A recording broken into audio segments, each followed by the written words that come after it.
are sitting on record levels of home equity, and that equity belongs to you. It can be used to consolidate high-interest credit card debt, to pay expensive school tuition, to cover medical expenses, to invest in renovations, you name it, because that money is yours. This isn't about taking on unnecessary debt. It's about using an asset you already own to improve your financial position and your quality of life. The key is understanding your options and choosing the strategy that fits your goals. Let's see what's possible with the equity in your home. Give us a call at Alabama Home Mortgage today at 334-567-4223 or visit us online at myalabamahomemortgage.com. That's Alabama Home Mortgage, because there is a difference in mortgage companies. NMLS 1586368, Equal Housing Lender.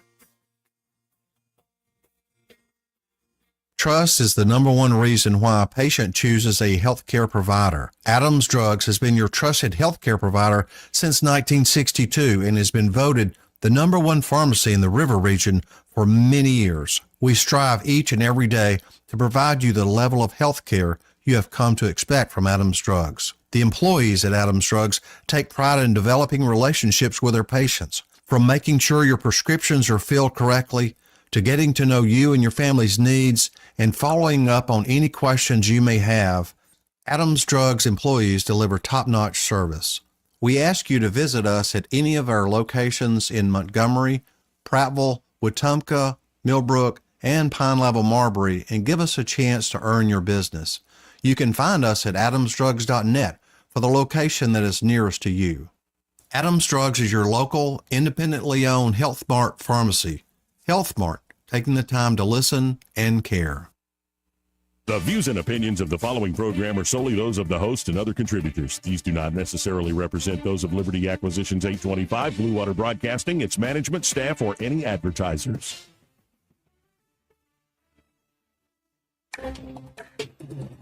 It's time for Montgomery's conversational radio show. It's news and views on News Talk 93.1 FM. To join the conversation, call 272-9228.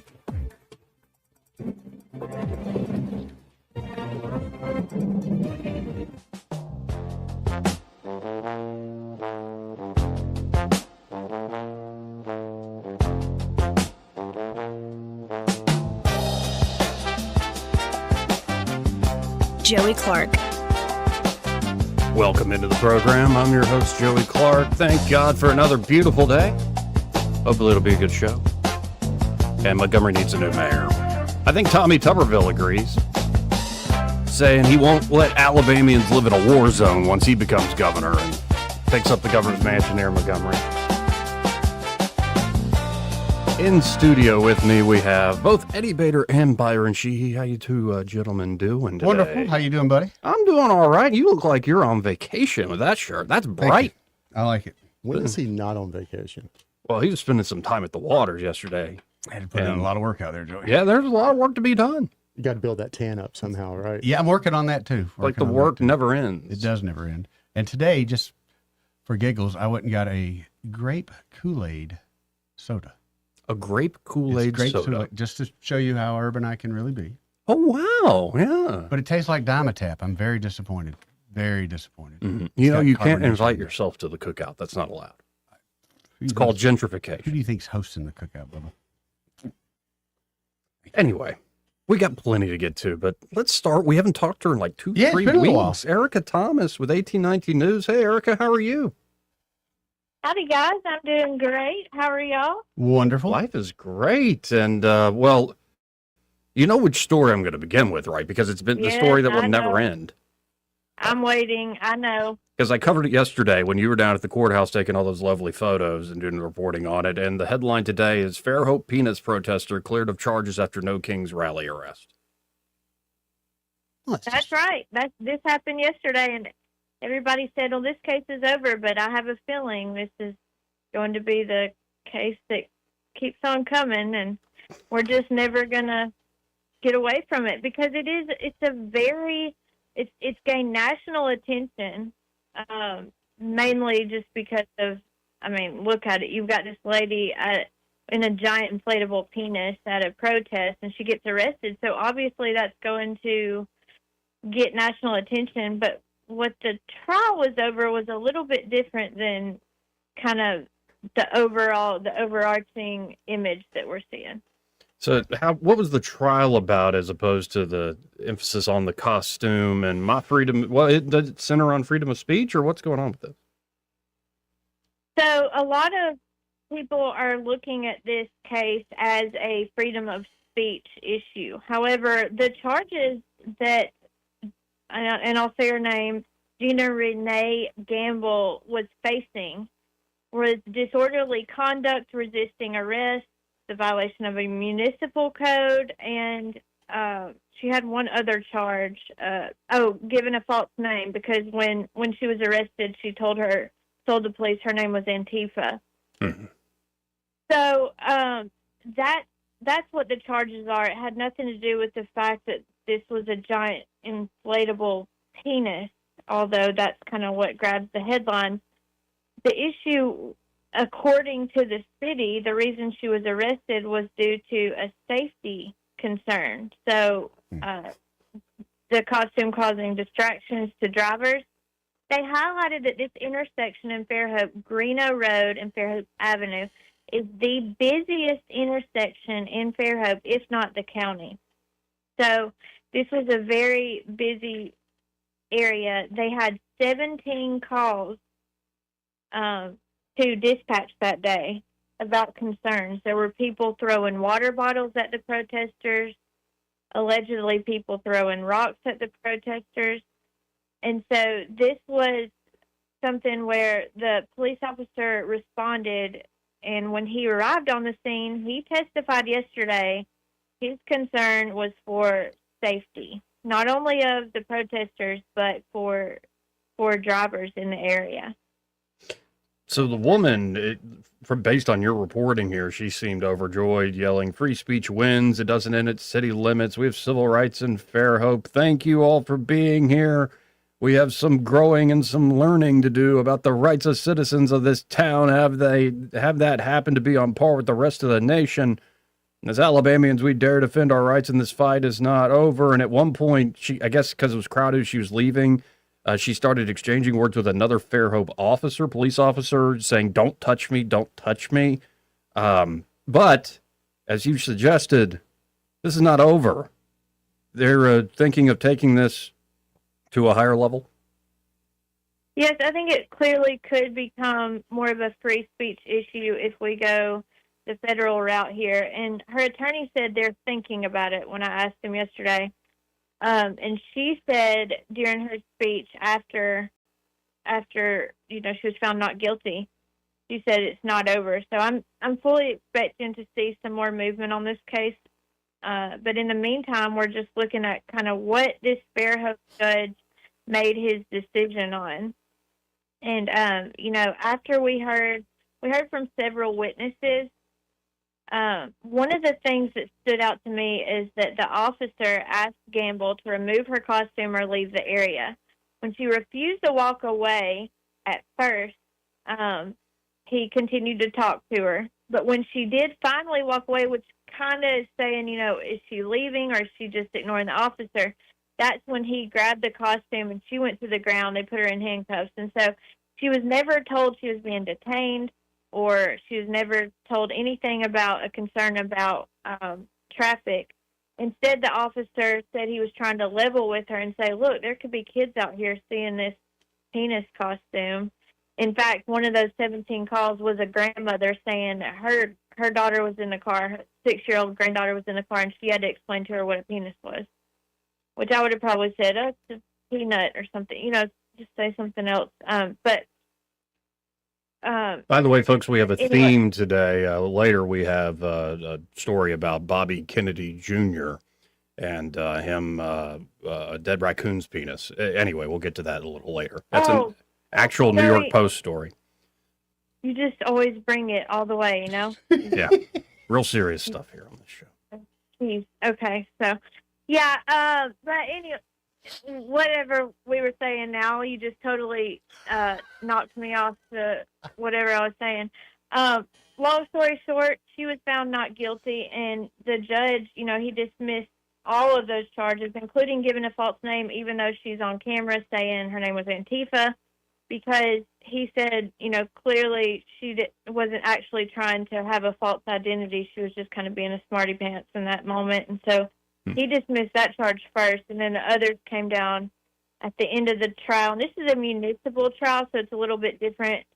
These parties still have the opportunity to appeal the decision to the circuit court, which would take it to the next level.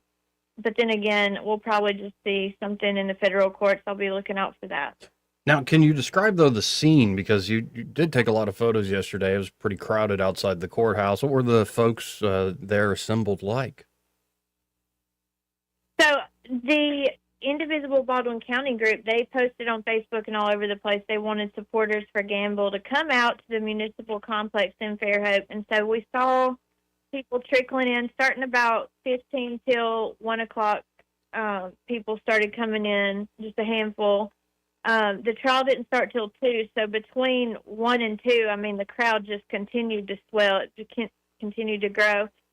Before we knew it, there was over 40 people out there with signs. And some of the signs, I know you'll just love those. And so I am 100% sure you already know what some of them say. Yes, of course. Yeah, we don't have to repeat so I'll them let there. you. Yeah, I'll let you do that. Or you could go to 1819news.com. You can go click on my name on our website and see all the stories. You can see the images of the signs that they have.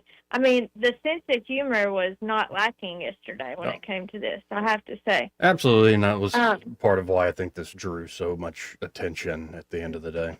Yeah.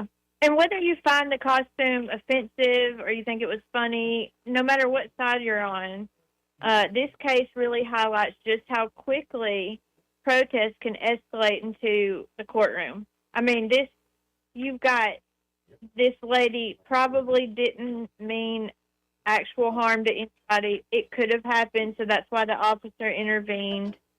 And then you have people in Fairhope, like the mayor said, and this police officer, they do not want to see a bunch of penises running around, Fairhope. It's inappropriate, it's obscene.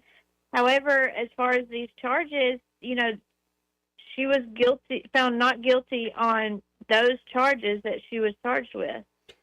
Well, we'll see if this continues to have legs, so to speak. I'd imagine it should just die here, but we'll see. For your sake, Eric, I hope it dies here. Now, there's another one. It's a follow-up story, and one of the more shocking stories I remember talking to you about here on the program that you've reported on there at 1819 News, and it appears that the surgeon in mistaken liver removal case has now been indicted in the death of a Muscle Shoals man. Can you lay out, finally, it looks like the justice process has started here. Yes, this was a very public case, happened back in August 2024. Bill Bryan, who was 70 years old in Muscle Shoals, him and his wife were on vacation in Florida. He started feeling some pain in his side, so he went to the emergency room at Ascension Sacred Heart Emerald Coast, and that's where they came into contact with Dr. Thomas Sagnosky. And he talked to him. He said, you probably need your spleen removed. You need a splenectomy. We can do that here. We have all the stuff that we need to do that. It'll be better. We don't want you driving all the way back home. Mr. Bryan argued with them and said, I really want to go back to Alabama to have this surgery. And they said, you could just really suffer in the meantime. We need to go ahead and do this. So they talked him into the surgery. He went in there and he never came out. And this is just the saddest case. You think you're getting a splenectomy and you end up, the doctor accidentally removed the liver. And that's according to not only law enforcement, but that's according to the examiner who was at the hospital during the surgery. When they took the liver out, they took it straight over to the laboratory, and they instantly knew this is a liver, not a spleen. The details that led from the point where he cut this man's liver out, even a little bit before when nurses were in there saying, oh, no, you're not doing this right. He allegedly didn't listen. Now, we don't have any proof of that. This is just what the nurses have said in sworn testimony, because there was a civil suit filed first from from the family of Mr. Bryan. And that civil suit got so much attention that the Fort Walton County Sheriff's Office ended up conducting an extensive investigation. I mean, this has been well over a year since all this started. And they figured out that this was not the first time the wrong organ had been removed under Dr. Shagnosky's watch. Wow. So they said this is something that, historical value. Not to mention the fact that this surgeon had a license in Alabama and Florida. So both of those licenses, right after the death of Mr. Bryan, were pulled, whether the surgeon decided to surrender his license. I think that's what happened in Alabama. And then in Florida, they took it from him. They said, no more, let's figure this out first. But the recent thing is that the grand jury in Florida indicted him. And so now we have moved to the criminal phase of this case. He is indicted with second-degree manslaughter. And so we're going to see either a trial or a plea deal coming down the pike. And I would say in Florida they move pretty quickly on things like this. So hopefully this family can receive justice so that they can move forward with their civil lawsuit. Oh, let's hope and pray. I mean, it's awful what happened, and it looks like that more thorough examination, it was massive blood loss where this doctor, so-called doctor, cut the vena cava, the largest vein in the body, which connects the liver to the heart, and that's where all the blood started really pouring out. And it's just this is astounding, and the fact that it sounds like this wasn't his first time butchering somebody needs to be stopped. He needs to be in prison for a long time. Allegedly, yes. Yeah, allegedly, yes. Well, did you get a chance to actually talk to the Archbishop of Mobile, or did you just get a press statement thrown out with this whole Trump Pope thing? I did not talk to him about this. They do not really honor media requests from us because I think they want to definitely keep control of what comes out of their office. I've been up there even in person and wasn't able to speak with him. But yeah, he sent this statement out earlier this week. I think it was Monday, after President Trump put on Truth Social what he said about the Pope. I mean, everybody's watching Trump's Truth Social because that's where he just really likes to say anything, it seems, these days. Yeah, and I mean, as far as Trump statements go, I thought it was a mild rebuke, but still ridiculous in many ways. And then as far as the Archbishop's response, I think he ended it by saying, let's just pray for everybody. Pray for the president, pray for the Pope, let's pray, which is, I think, a good way to end this. But it is just, for the life of me, remarkable. I was just telling Eddie off air after I'd gone back home to the church I was raised in. It's like in the news every day as the Catholic Church. I'm like, what in the world is going on right now? Yeah, it really is. And it's part of this spiritual warfare that we're seeing, I think, worldwide. You know, if you're any religion, you're going to say what you just said. We see, Catholics, Jewish, just Christians always in the headlines because it's part of a larger spiritual warfare. I think we all have to, stand by our beliefs and be sure to spread the truth because at the end of the day, people are attacking anyone that loves God. We have to stand by God and stand up for Him. And in particular, I think it's a classic move by the accuser and the scatterer, but the literal demons in the corporate press are definitely already laying the ground for Marco Rubio and J.D. Vance potentially being devout Catholic nominees to be the next president of the United States, and they will definitely be using all sorts of things in regards to that. As for better or for worse, I think it is for better in the long run. More and more of our conversations are addressing more religious matters, more theological matters, as opposed to just purely secular. And again, I think that's for the good in the long run, but there's going to be some growing pains here in the short term, especially from the secular institutions that love to play like they really, really believe and love and truly are part of a certain church. And then, when it comes time to say, advance abortion or punish, say, adoption agencies. They're all about punishing those folks. So it's just we'll see it play out. Yeah, I think you're right about that. But like I said, just stick to your faith. Continue to lean on God for answers. This is going to be a hard time. It already is a hard time for all believers. There was a sermon that I went to back in January, and it was all about how whenever you start standing up for your beliefs, when you start standing up for God, people are going to come at you. They're going to come at you hard, you know. Yep. And that's part of being a Christian. But I keep going back to that sermon. I actually recorded a bit of it, and I listen to it often because we have to remember, as believers, as God-fearing Christians, in my case, that we are going to be faced with things we never could imagine. And I think now is the time where we're seeing things that my grandparents warned me about. You know, they always said, if anybody ever asks you if you're a Christian, you say yes, even if they have a gun to your head. And I took that as a not realistic warning. I mean, I was probably 7 years old when I was told that. I remember where I was, what happened. But now I feel like that's a real threat. Like, people really have to think about that and be prepared to be strong enough. Because at the end of the day, God's got this. We just have to trust in Him, look to Him, and believe in Him. Yeah, and you know, when you read, because it's 'tis the season, I've been reading through Acts of the Apostles again, and you notice that those, I believe, it's Stephen who is first martyred, and in a way he takes it as an honor. And there's all sorts, especially in the early church, these examples of martyrdom, and God willing, it doesn't come to that for the vast majority of folks, because you know, but you know, if you have God, you truly lack nothing. If you actually have God, no matter what the world throws at you. But I appreciate it as always, Erica. And well, let's make this a regular thing again. Thank God that court case is over, so we don't have to keep talking about that costume.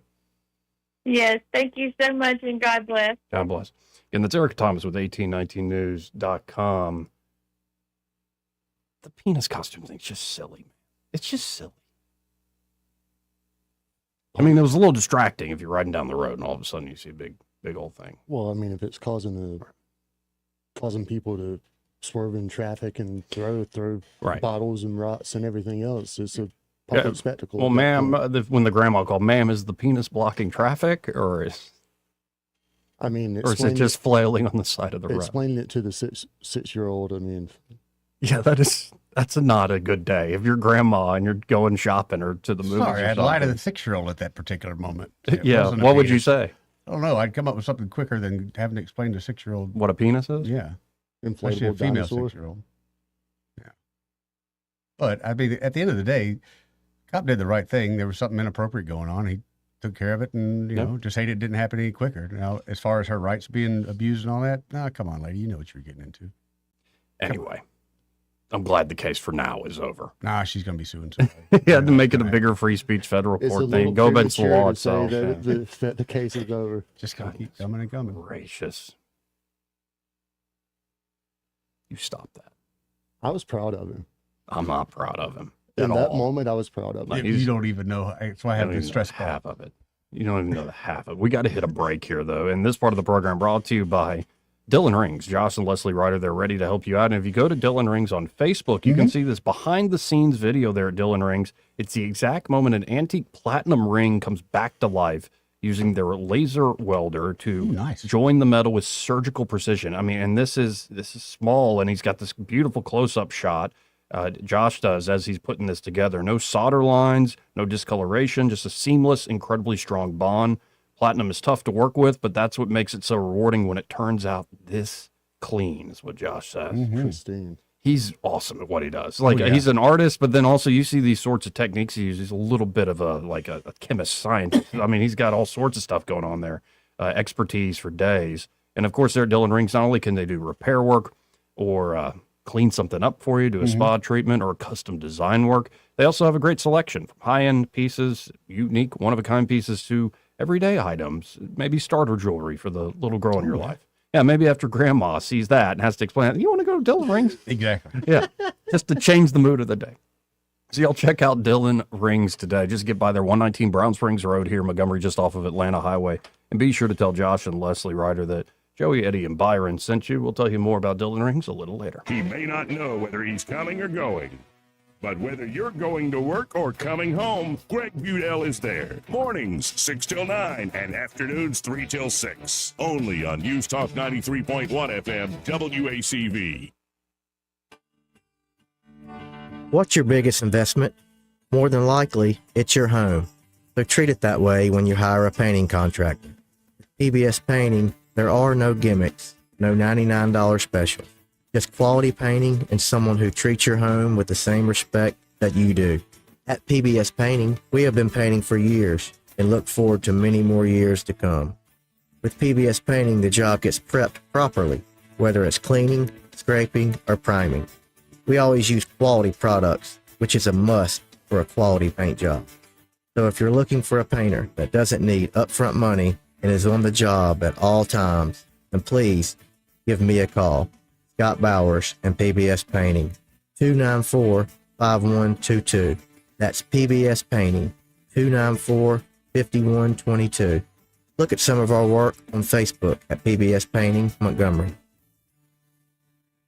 This is your roving reporter. Today I'm talking with a prospector. That's right, man. I'm prospecting for gold. You dig? No, but it looks like you do. And you know the first thing I'm going to do when I strike it rich? What's that? I'm going to hire David Ernest to be my money man. You mean everyone's favorite asset preservationist? That is correct, man. I'm going to call him up at 833-596-7233. 833-596-SAFE. You know, I've heard a lot of the good things about David Ernest. You know, he's the best money man around with over 40 years of experience. Experience is necessary, especially when you're digging for gold. That's right, man. And I can see that you don't have very much experience. What do you mean, man? Well, you have the little plastic bucket and shovel like a kid would take to the beach. Yeah, man, well, I want to start out small and then kind of pace myself up until I strike it rich. Well, maybe you should call David Ernest first. You think he's got a shovel? Never know till you ask. I dig, man. We get this question all the time. Do you handle that? Buying or selling a home? Yes. Commercial? Yes. Land or investments? Absolutely. Hannah and Eddie Realty Group. One team. Every real estate move. 334-322-0662. Hunger doesn't always look the way you think, but it's closer than you realize. On Saturday, May 9th, join the Budget Bites battle at the Heart of Alabama Food Bank and turn awareness into action. Teams will go head-to-head, creating a full meal for $5 per person or less in just 60 minutes. Every $1 raise provides 5 meals for neighbors in need. Now we need you. Register your team today at hafb.org. Deadline is May 2nd. Be part of the solution. Cook with purpose, fight hunger one meal at a time. Rich Thomas Weather is brought to you by Clark Heating, Air, and Plumbing. It's time to schedule your spring tune-up with Clark Heating, Air, and Plumbing. Don't wait. Schedule today. Give them a call at 334-277-2125. Alabama certification number 88007. Rich Thomas Weather. Well, hi, everybody. It's still a warm, dry forecast for now with mostly sunny skies today. High temperature in the upper 80s. Tonight's low down to about 60. Tomorrow, if we get up to around 90 degrees on Friday, that would tie a 70-year-old record from about 1955. And even Saturday, mostly sunny with a high temperature up to about 89. An approaching cold front brings the chance of scattered showers and thunderstorms in the overnight hours Saturday night into Sunday morning. We need the raindrops. Then behind the front, significantly cooler air on Sunday with a high only up to about 73. From the Blue Water Weather Center, this is Rich Thomas. Feeling the pressure of high credit card rates? ASE Credit Union has you covered with a low 1.99% APR on balance transfers. Move your balances in March or April and lock in that 1.99% rate through your October statement. Visit ASE Credit Union today. Federally insured by NCUA. Terms and conditions apply. When news happens, you'll hear about it first. The River Region's most trusted voice. News Talk 93.1 FM WACV.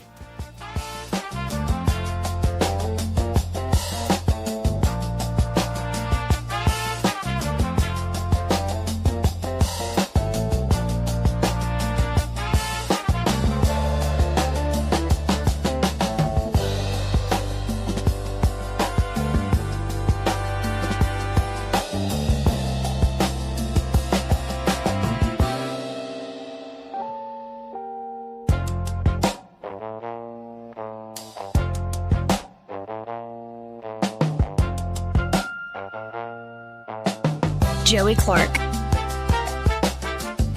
Welcome back. I'm your host, Joey Clark. Eddie Vader and Byron Sheehy here in the studio with me. And let's stick local for a second. All right. Because Coach Tuberville did an interview. You remember Amy Beth and Allison? Oh, yeah. Amy Beth Shaver and Allison Sinclair. Yes, I And do. they're doing their own like podcast something now. Good for them. And I love those ladies. Who wouldn't? They're very sweet ladies Mhm. and ask good questions too. Especially Amy Beth. She's always reading something. Makes me, what are you reading now? Oh, are you kind of worried about a woman that reads, Joey? No, I'm not worried about it. I kind of think it's awesome. Just checking, Joey. Well, but you got to watch out for people who read. Joey is See? old-fashioned. Right, that's what I'm worried about. Not just women. Watch out for kids who read. Yeah. Once you're reading, kid, think you know something now. It's the kids who do math, man. Those are the ones you got to look out for. Yeah, you can read about Michelangelo, but have you ever been to the Sistine Chapel? And said, no, I can't quote Robin Williams in Good Will Hunting. Anyway, U.S. Senator Tommy Tuberville has had enough of the crime problem in Alabama's capital city and wants to be the state's next governor in order to clean it up. He told Amy Beth and Allison, yeah, we're working on that as we speak. It's not just Montgomery. Now we've got other cities in the state that are just as dangerous. It's just not as publicized. But I'm not going to allow once I'm governor, if I'm lucky enough to be elected. I think that is going to be the case, Coach. Yeah. I'm not going to allow the people of this state of Alabama to live in a war zone or live in unsafe neighborhoods if we can help it. We're going to give more people authority. We're going to go after these corrupt judges that when these people are arrested, they go through the front door and let them out the back door. That's going to be over with. And at the end of the day, we have got to do what's right for the people of the state of Alabama. The senator said enforcing the law and order doesn't just help keep people safe, it actually helps with the overall economy. By the way, he's just right about that. Yeah, 100% right. Like, you wonder why maybe in Montgomery is there a lack of investment? Or maybe it's not even new investment. It's like an old shopping center. And why is like new paving not even been done for the parking lot? Why is new just upkeep and maintenance not been done on the building? Yeah. Even of a strip center, it doesn't have to be a nice building. It's because people don't see the point. There's nothing. I mean, it's not worth it. Neglected maintenance by a lot of it. If your city is not proud of itself, then most of the folks that live in the city could give a crap either. No, it's a heavy lift for Coach. It's a heavy lift for anybody. But it's a matter of changing the culture. It can be done. I think the majority of the culture is behind him in being successful in this. Yeah. Well, who's holding us back then? Lack of leadership. Rhetorical question. I'm asking you both. Who's holding back Montgomery at this point? That's a good question, Joey, because I think Montgomery personally has been held back since even when Palmer was mayor. We should have got the Atlanta airport. Yep. So I would love to say it's Stephen Reed 1,000%, but I don't know that. Hold on. We should have got the Atlanta airport or the Birmingham. We should have got the Atlanta one. When I was a kid, that was all that's all my parents ever talked about. And then that's how we got screwed out of it, basically. Because Palmer did not want Montgomery to be anything but a cow town. They didn't want to expand. See, Well, it took us forever to get everything. I've always heard we lost the Atlanta airport to Birmingham back in the 30s, 40s. Yeah. I think I had to be in the 70s. And maybe I'm just having a different memory, but I kind of remember it pretty hard. But also look at Montgomery. We're always held back. Well, no, and I've got a pretty simple, straightforward position on this. Like, generally, I want the city to succeed. Mm-hmm. Generally, I'm not against spending some money for great amenities. Like, in theory, having a nice convention arena center downtown instead of just an abandoned building, good idea, just in general. But what's going to keep it from becoming an abandoned building, right. though? Well, and if you invest in all these amenities and you think we're going to be a tourism spot, which it's worked some, what happens is you're so focused on the amenities, you're leaving out the basics. Yeah.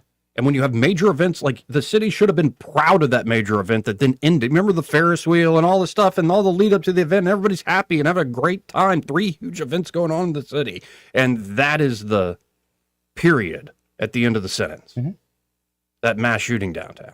Yep. And it's clearly because of lack of law enforcement officers. And of course, the folks who have no home training or example that decide to go off on each other in that way. But at the same time, okay, there's only so much we as citizens can do. You look to your leadership to take this over. They know it's an issue, and they just chose not to do anything about it. So they're as guilty as anyone else. So I would focus on, like, the particular failure of leadership for the current mayor is on leading, not just numbers, but leading the qualitative aspect of leading law enforcement. And I think right now people do not trust him. No, I don't. That you will be thrown under the bus. That is the word on the street. In many ways, that morale still hasn't gotten better. And half the time, I apologize to Jim. Chief Greyboys looks like he's in a hostage video in a lot of these press conferences. Is he, though? Like, that's just my honest impression. Yeah. And so if we can change that, if you actually, like, Mayor Reed could shut everybody up, if we get a bunch more officers all of a sudden, we somehow hire 100. Like Birmingham hired a bunch, Huntsville's hired a bunch, Mobile's hired a bunch. If we all of a sudden do a big hire, you get more out on the streets, you could shut a lot of people up. And you know what? I would be happy. I will accept those terms. Those terms are very acceptable. Do I think it will actually happen? No. And then when you see this, you get like common excuses, and I'm trying to workshop this. One is because there are plenty of sins of the past, and not just the obvious ones. Yeah, but of like civil rights and whatnot. But they like to. A lot of people like to constantly. You can't do this because sins of the past. Yeah. So if you can always blame the failures of the present on the sins of the past, that is a try. You didn't invest enough in education. Yeah. You didn't. You weren't equitable enough in how you were invested and how you were, providing services to the city and stuff. And it becomes this long legacy, wicked problem where everything's connected to everything instead of just, no, how about we rebuild trust that the leader of the city has the police's back? Like, you can't solve all the past. You can't solve all those other problems. And you can't. But the way to eat a crap sandwich is one bite at a time. And you, at some point, you got to say, okay, my focus is on law enforcement. Yeah. This is what we're doing. Okay, we've got this taken care of. My next one is on the blight in Montgomery. Get this taken care of. Yep. I mean, there are, but when I don't know if he's just trying to do it all or too many people are just trying to do nothing but look good. But it doesn't seem like anything's being done. The only thing I see is the paving. And I'm not complaining about it. That's the only thing I see is the paving. Well, and another one, it's always, we don't have enough money. No, they got plenty of money, dude. They are picking people's pockets left. I don't want to hear anything about money in the city of Montgomery. No, there's plenty of money here. Yeah, Plenty of But that's always an excuse. Like, we don't have enough money. Because we do not, as citizens, call them back and say BS. You shame them enough, they'll quit using that Well, and you excuse. did the permitless carry, but though crime, we'll also say on the other side of our mouth, is going down after that. I like how you use the term excuse. There's a difference between a justified reason and something just being an excuse. Yes. We've got a lot of excuses. A lot of excuses. And to use sort of the team analogy and everything, dude lost the locker room. Yeah. He's got to get his players back in the fold. And from there, start with your internal buy-in from your team. And then, the rest of the city can rally around that. Like, solve crime, get more police officers, get them to stick around. It will have a compounding effect. It's not going to all happen at one time, like you say. And it's not going to happen at one time. But you've got to get some small victories to get the people behind you. And I just don't see those small victories. I see more and more stumbling blocks. Now, this past weekend.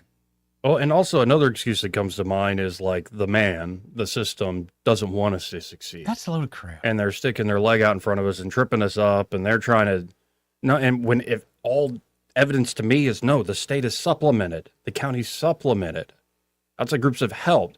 There is, though, a half-truth, but I think it's, again, an excuse. But I've also noticed another thing, that there are plenty of folks that don't live in Montgomery, and I'm not even talking about y'all that live in Prattville and Millbrook and everywhere else around here, that come and shop here or work here. I mean, folks that, like, left Montgomery, or folks that never even lived here in the first place, that live up in Birmingham, and they love a negative Montgomery story. Well, duh. And as much as I'm happy to focus on the negatives, there's something about like the mentality out there of like, and maybe the mayor brings it on himself with how he carries himself and how he tries to sell things. But there is definitely like a hunger for Montgomery sucks, essentially being the bottom line story. And to those folks who don't even live here, that's when my inner like, well, hey, how about y'all shut up? Or maybe y'all should move back here if you left, or maybe you should move here and be part of the solution. Well, a lot of those people feel like they were forced out, though, Joey. They don't feel some of these folks, yeah. A lot of these folks feel like they were forced out, so they're always going to be mad. They're always going to be mad. Yeah, but also there's part of me that's like, well, you left.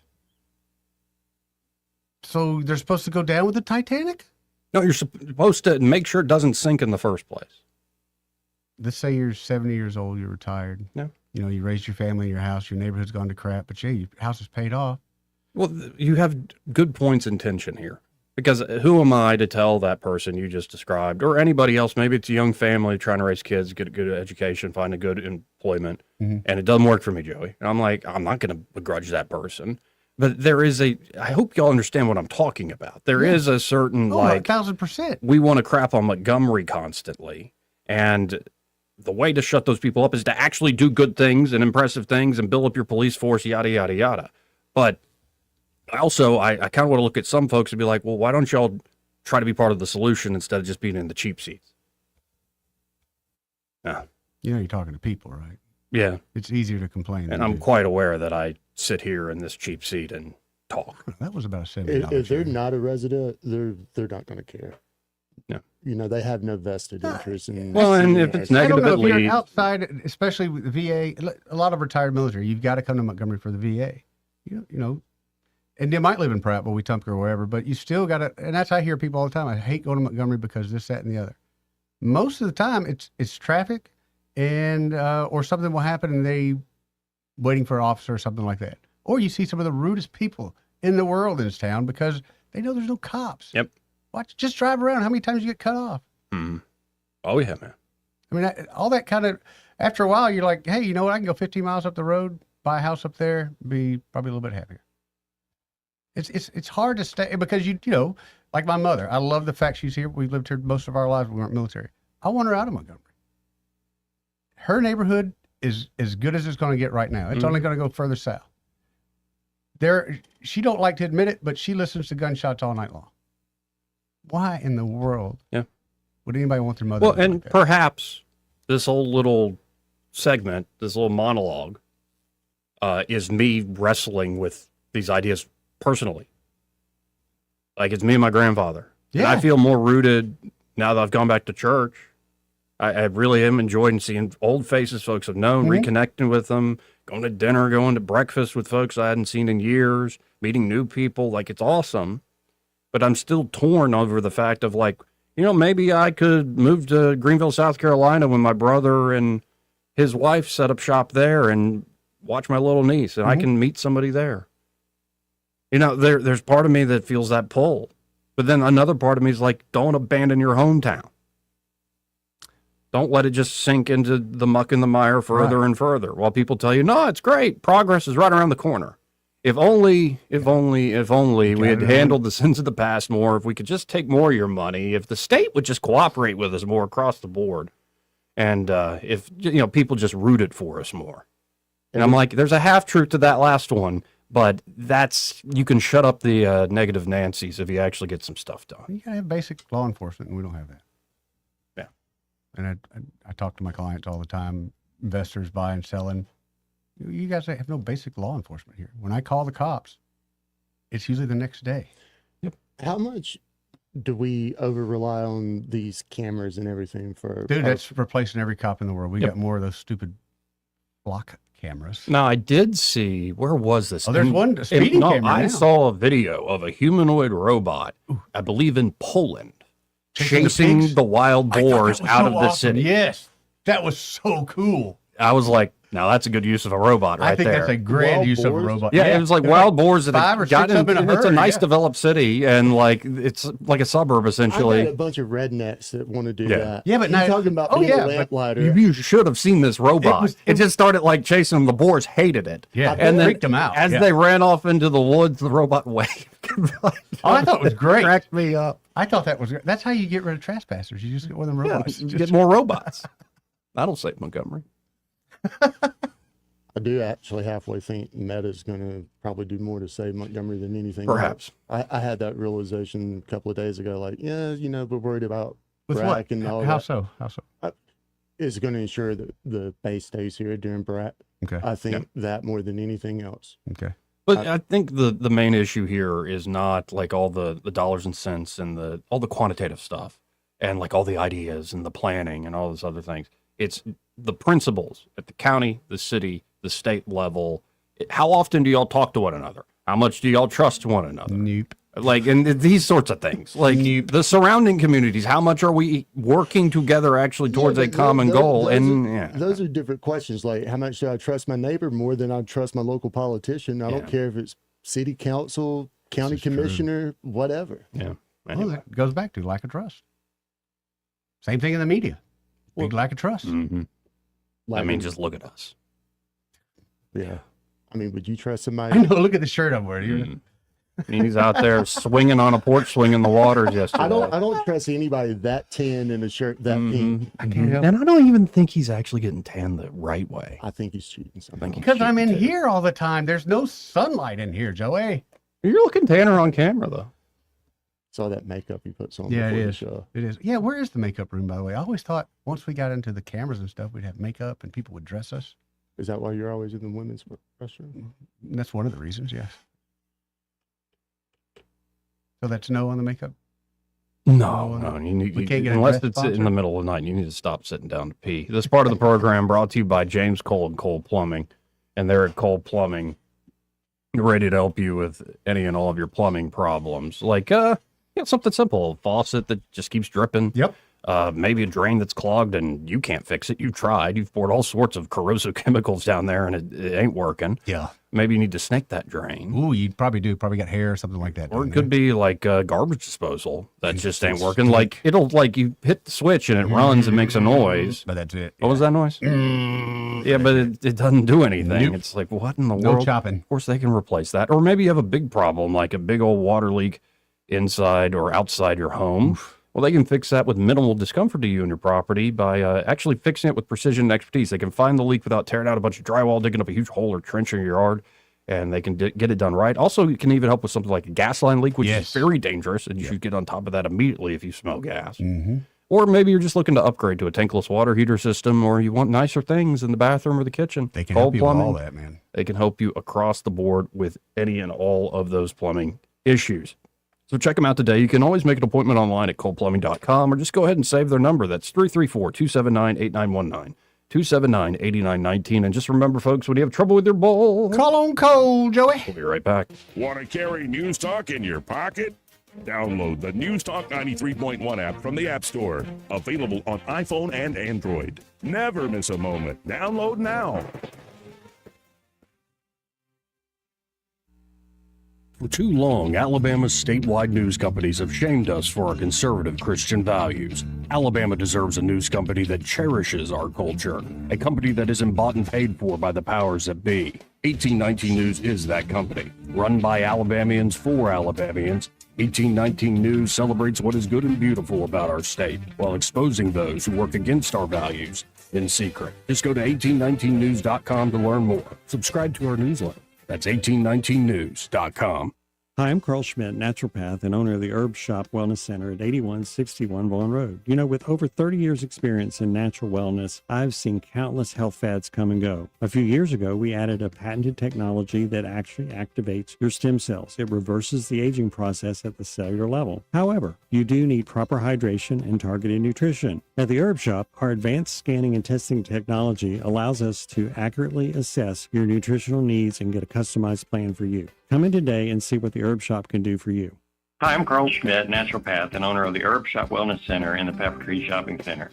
We've used Blue Water Broadcasting for years, and we attribute our results to what they do for us. If you want results with your advertising, call Blue Water. Radio works. It's as simple as that. Call us to find out how radio can work for your business. Blue Water Broadcasting. Local folks helping local business. The premier place the river region turns to for news, weather, traffic, and opinion. News Talk 93.1 FM WACV.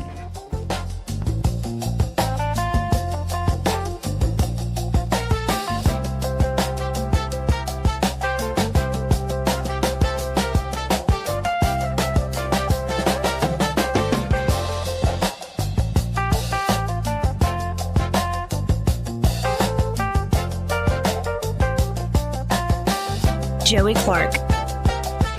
Welcome back. 272-9228 if you want to get in on the conversation. Let's go to Charles the First of Dewey. Hey, Charles, how you doing? Hey, Joey. Hey, Eddie. Hey, Byron. How y'all? We're all right. Byron's searching for the sweet spot Yeah, right now. I'm having a little technical difficulties over here, but I'm managing. Okay, I'm going down the road with my hands free on. I'm crossing the 65 bridge here at Decatur on the interstate. What I wanted to tell you, one thing was, Joey, it would really be better if you didn't search for greener pastures, because there are so many people that respect you, and your whole complete intention of your newfound way of viewing things makes you the perfect person to speak for everybody, if that makes sense at all. Makes perfect sense. I appreciate you saying that, but so I wanted you to know that. And then I've also been looking further at the whole Montgomery situation. Mm-hmm. You know, I spoke about it several times.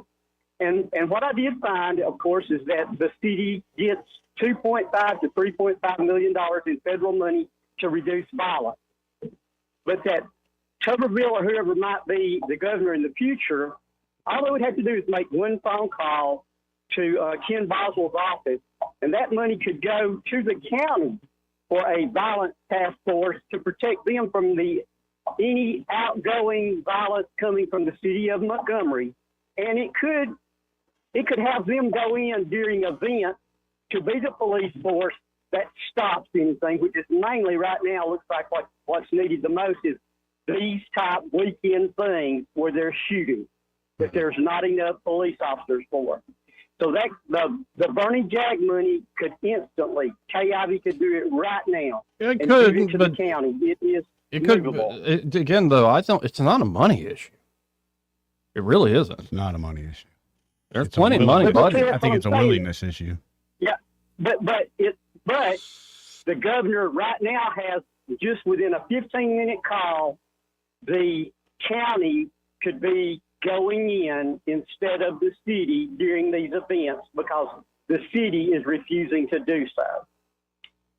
Not necessarily just the money, but that would be the money for doing it. Take what away I'm another saying? excuse, yeah. Yeah, I hear you. Yeah. Yep. Yeah, take away another excuse and actually show the problem.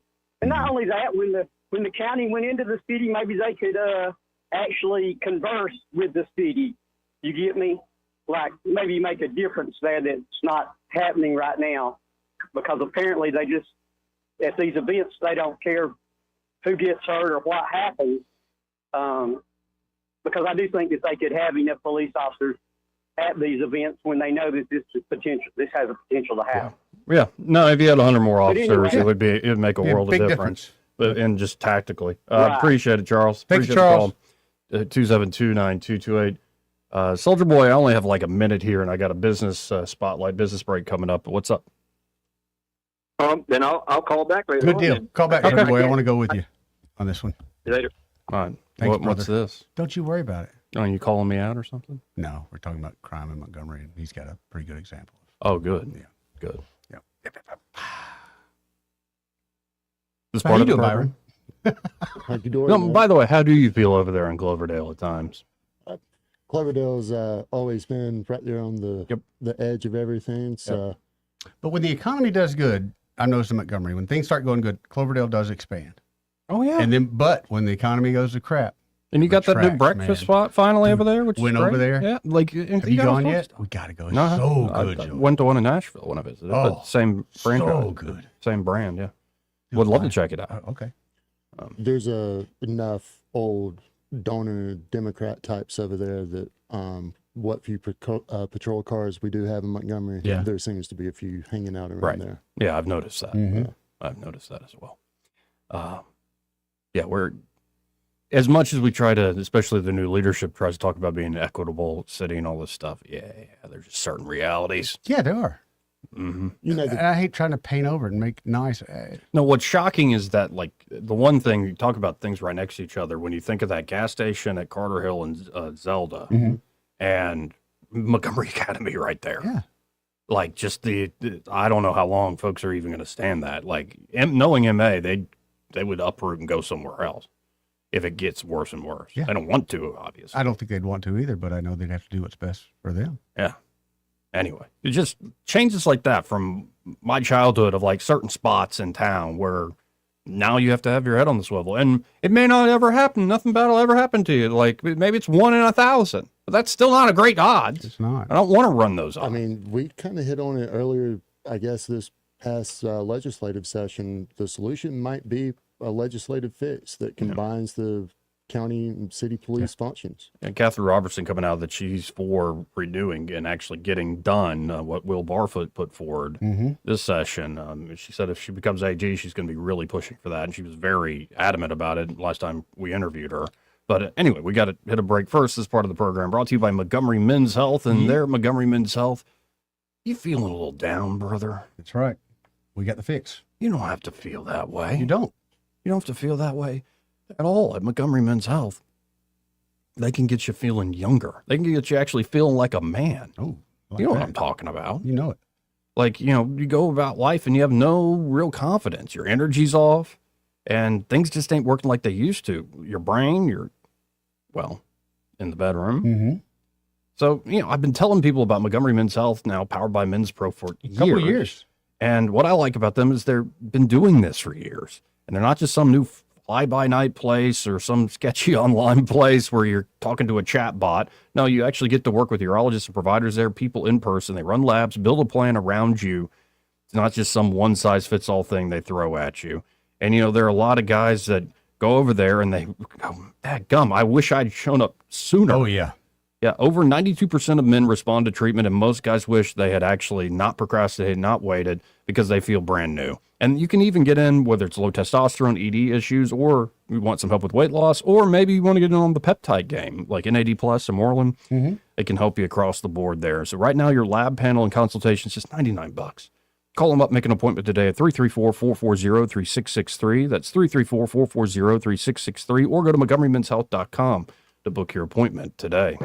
Broadcasting from the Riverside Chevrolet Master Control Center, this is WACV Cusana, News Talk 93.1 FM. When it's Chevy, it's Riverside.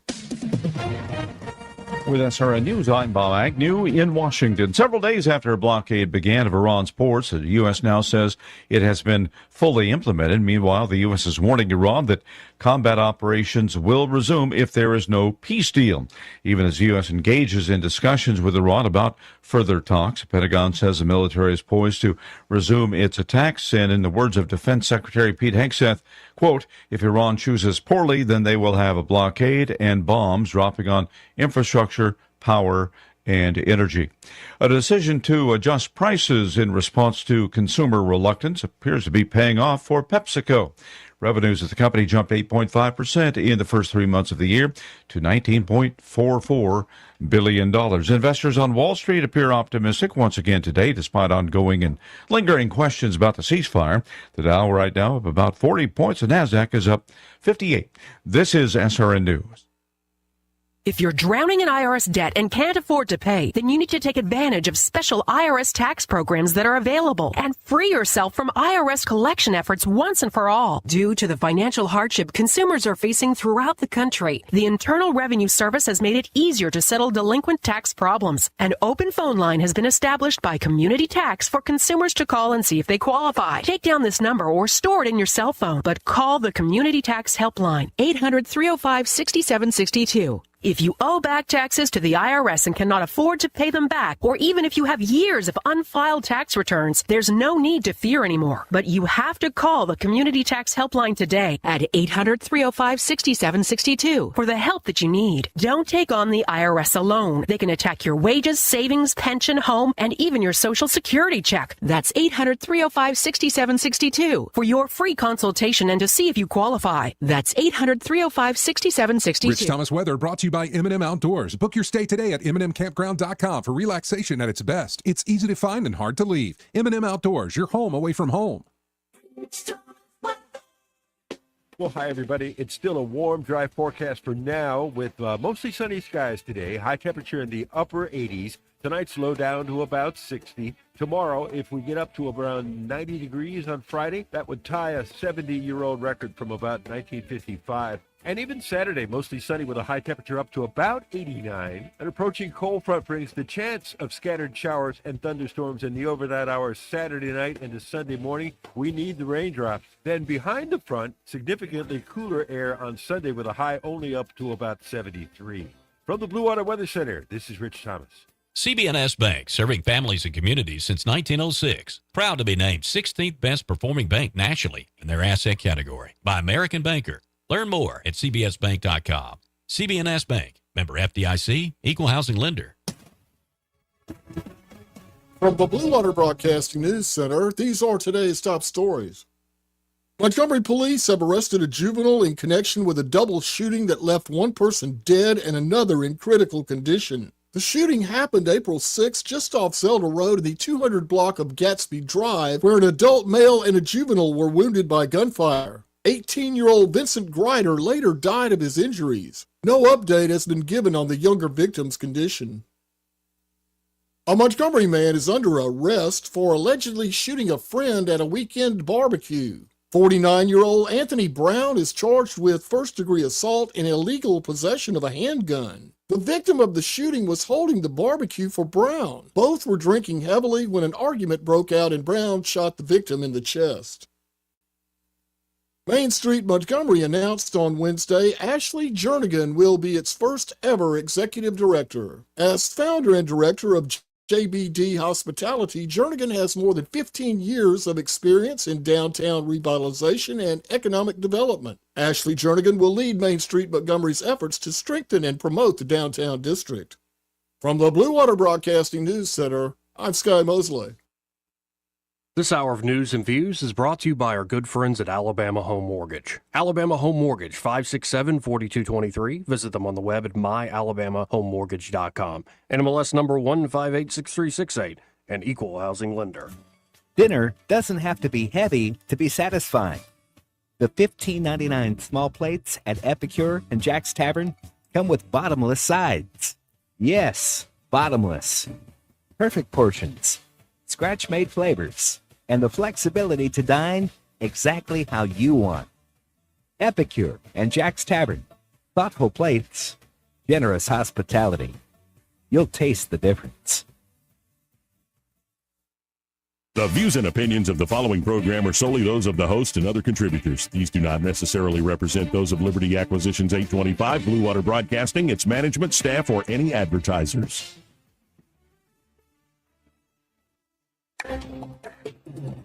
It's time for Montgomery's conversational radio show. It's news and views on News Talk 93.1 FM. To join the conversation, call 272-9228.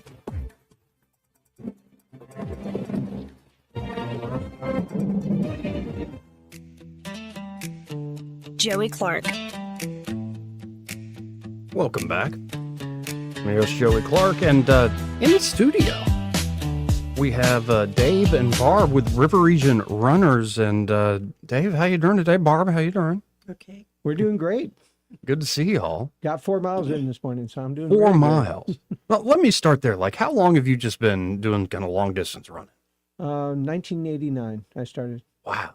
Yeah, my grandfather used to do miles all up and down different hills and stuff. And I mean, I got to ask how the knees doing. Yeah, the knees will give out first if you're not careful. But no, it's awesome for your health, awesome thing to get into. And what I love too is because of organizations like y'all put together, you meet a lot of great people. Yes, a lot of them. We run into just about anybody, and we have people come from out of state actually to run this race. So now let's tell folks about this race you have upcoming. This is the Alabama 8K Championship for the River Region Runners. And the Peggy Lanier 2 mile run walk. You talk about great people. Peggy Lanier used to run the Max Sporting Goods off of Wares Ferry Road, and she would support the running community in and out. Unfortunately, she's no longer with us, but she really supported us. So if folks are thinking about, okay, I want to sign up for this, and not just sign up and participate, like I want to win this thing, like, but how can they sign up? Okay. The race date is May 16th, 7:30 a.m. is the start of the 8K race.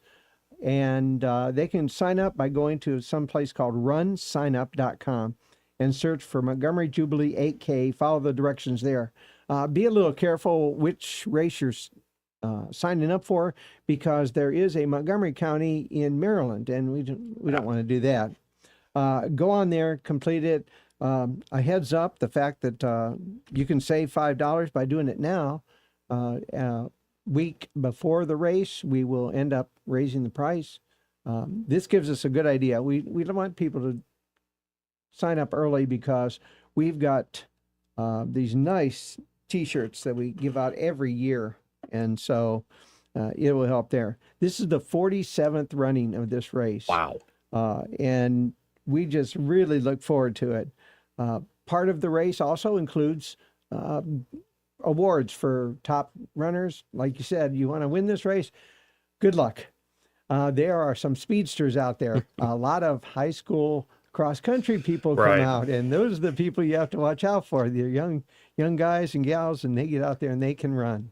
Yeah, I have to admit, I'm more like staying in place when I exercise, but like the pacing sometimes can get to you. You think, oh, I'm good. And then, the back half of it, it's like, okay, get ready. Yeah. The thing you have to take care of for this particular race is you're running at downtown Montgomery. Anytime you have a race in downtown Montgomery, you're going to have hills. In fact, the first half to 3/4 of a mile is straight up a hill. So, oh, goodness. You get that out of the way. The good news is you get to run down Dexter. As the back part of the race you're talking about. We get to go down there. Well, and so I'm looking at it. It's runsignup.com, and just search Montgomery Jubilee Runs. And I am seeing it 29 days away, folks, and $30 sign up for the 8K, $25 for the Peggy Lanier Memorial 2-mile run. And so the 8K starts at 7:30 in the morning. Correct. And the Peggy Lanier Memorial 2-mile run starts at 8:30. Correct. And I encourage folks to really get by there, because it's not only just a great day to get to know some folks, challenge yourself, see maybe if you can beat one of those high schoolers, but also raising money for good cause. What are the proceeds going to? The proceeds for this are going to be to the Alabama Sheriff's Youth Ranches. They provide services to what they consider at-risk children, basic needs. They're trying to mold them into responsible adults. Their slogan is, it's easier to build boys and girls than to repair men and women. The ASYR and the River Region Runners are both 501c3, which means we're a nonprofit. The money goes to there. We were actually able to donate $6,000 last year to the organization. We'd like to do more, but to do that, we got to get the runners out there. Well, folks, y'all look this up again, runsignup.com, and I just typed in Montgomery Jubilee Runs, and you can get all the information here. Sign up, register there, and especially if you want to put your own eyes on it in terms of the unique rewards for each of the races. And it looks like information on race packets, not going to be mailed out, but available to be picked up. And this is Old Alabama Town? Right. That's the other neat thing about it. We start and finish right by Old Alabama Town. So if you are a support for somebody that's running the race, but you're not going to run the race yourself, you have children, there's a nice little play area right there. But the neat thing is you get the kids inside the Old Alabama Town, they might actually learn something. Yeah, whether they want to or not, they will actually learn something. Well, and I have to bring your lovely wife in on it. Barb, how are you today? So far, so good. I know you didn't want to talk, good but now. you're a fixture of this event yourself. I just stay in the background. There's a lot of us that stay in the background to get this race done. And if it wasn't for the people that I work with, it would never get off the ground, because until you've done a race, you don't know how involved it is. People think it's real easy to do. It's not. Yes, ma'am. And I've been doing this for over 30 years. And somebody asked me one time what the pay was like. And I said, I get paid with friends and camaraderie. I said, this is a volunteer thing. I said, you do it because you want to. And the group that I work with are outstanding. Beautiful. And folks, y'all join in. And it's a great event, great cause, and great folks. And So leave anything out before I let you go? Just I'd like to tell people to come on out, even day of race. If you decide you get up in the morning, it's a beautiful, like this morning. This morning was absolutely beautiful outside, and you decide I'm going to go to this race. Well, we will accept day of race registration. Okay. I look at it as getting fresh air, sunshine, exercise, and you get to contribute to a great cause at the same time. Amen. Well, Dave, Barb, good seeing y'all, and y'all get out there, sign up, and have some fun. Thank you so much. And bring others with you. Amen. Well, we'll be right back, folks. He may not know whether he's coming or going, but whether you're going to work or coming home, Greg Budell is there. Mornings 6 till 9 and afternoons 3 till 6. Only on News Talk 93.1 FM WACV. Yes? Yeah, I'm Bill. You called about some breakers tripping? Oh, yes, Bill. My brother-in-law says you can do almost anything. That's me. Not much I hadn't seen. Do you really want someone who does almost anything in your electric box? Think about that. Because each year, thousands of home fires are caused by faulty wiring. That's why you want a professional, like the electricians at Crosby Electric. Bill, how's it going? Bill, ooh, are you okay? Oh, yeah, well, I didn't really need my eyebrows anyway. At Crosby Electric, all technicians undergo rigorous safety training, as well as background checks, drug testing, and continuing education. Bill, you think maybe I should call a real electrician? No, these little slip-ups happen. Everybody does it. Really? No, not really. When you need professional electric work, or you just like someone to assess your home for safety, call the experts at Crosby Electric, 272-2085, or visit us at crosbyelectric.com. 2026 marks 60 years that hope has had a home in Alabama. At the Alabama Sheriff's Youth Ranches, children who've lost everything through no fault of their own have found something priceless. A safe place to live, a loving Christian family, and the chance to simply be kids again. Here, boys and girls grow up surrounded by care, guidance, and faith, learning right from wrong, learning responsibility, learning they are valued and that their lives have purpose. As the Alabama sheriffs have believed for 6 decades, it's easier to build boys and girls than to repair men and women. These former ranchers are now teachers, parents, business owners, and leaders. Living proof that love, structure, and faith can change a life forever. As the Alabama Sheriff's Youth Ranches celebrate 60 years of serving Alabama's children, you can help ensure the next child has the same chance. Learn how you can make a difference at alabamasheriffsyouthranches.org. 60 years of building lives, and we're just getting started. Are you tired of the mainstream media's biased reporting? Do you want to stay informed on the news that really matters to you? Look no further than 1819 News.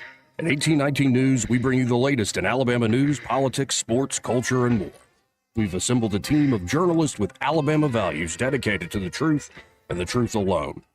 Visit us at 1819news.com today. That's 1819news.com. Subscribe to our newsletter. Honest News, Alabama Values. This hour of news and views is brought to you by our good friends at Alabama Home Mortgage. Alabama Home Mortgage, 567-4223. Visit them on the web at myalabamahomemortgage.com. NMLS number 1586368. An equal housing lender. This is your roving reporter, and today I'm talking with a political activist. That's right, man. And could you please explain to us your red cap with the letters MMRGA? Yeah, man, this is my MARGA hat. MARGA? Yeah, man, that stands for Make My Retirement Great Again. I see. And to do that, what you need to do is call David Ernest, the asset preservationist. That's right, man. You can call David at 833-596-7233. That's 833-596-SAFE. And I understand that's a toll-free number. Yeah, man. Get David Ernest on the case, and your retirement will be great again. And you make these hats? I do. Here's a whole pile left from the last administration. And they say CPWABD. Yeah, man. Corn Pop was a bad dude. And as you said, there's a whole pile here. Well, there wasn't much demand. I can dig it.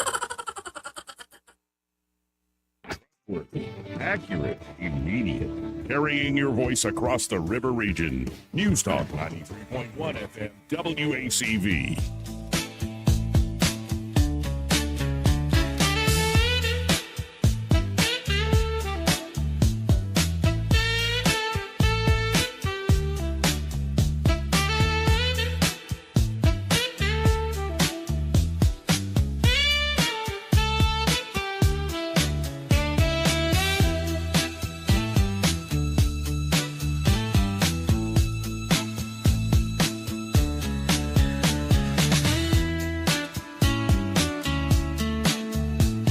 Joey Clark.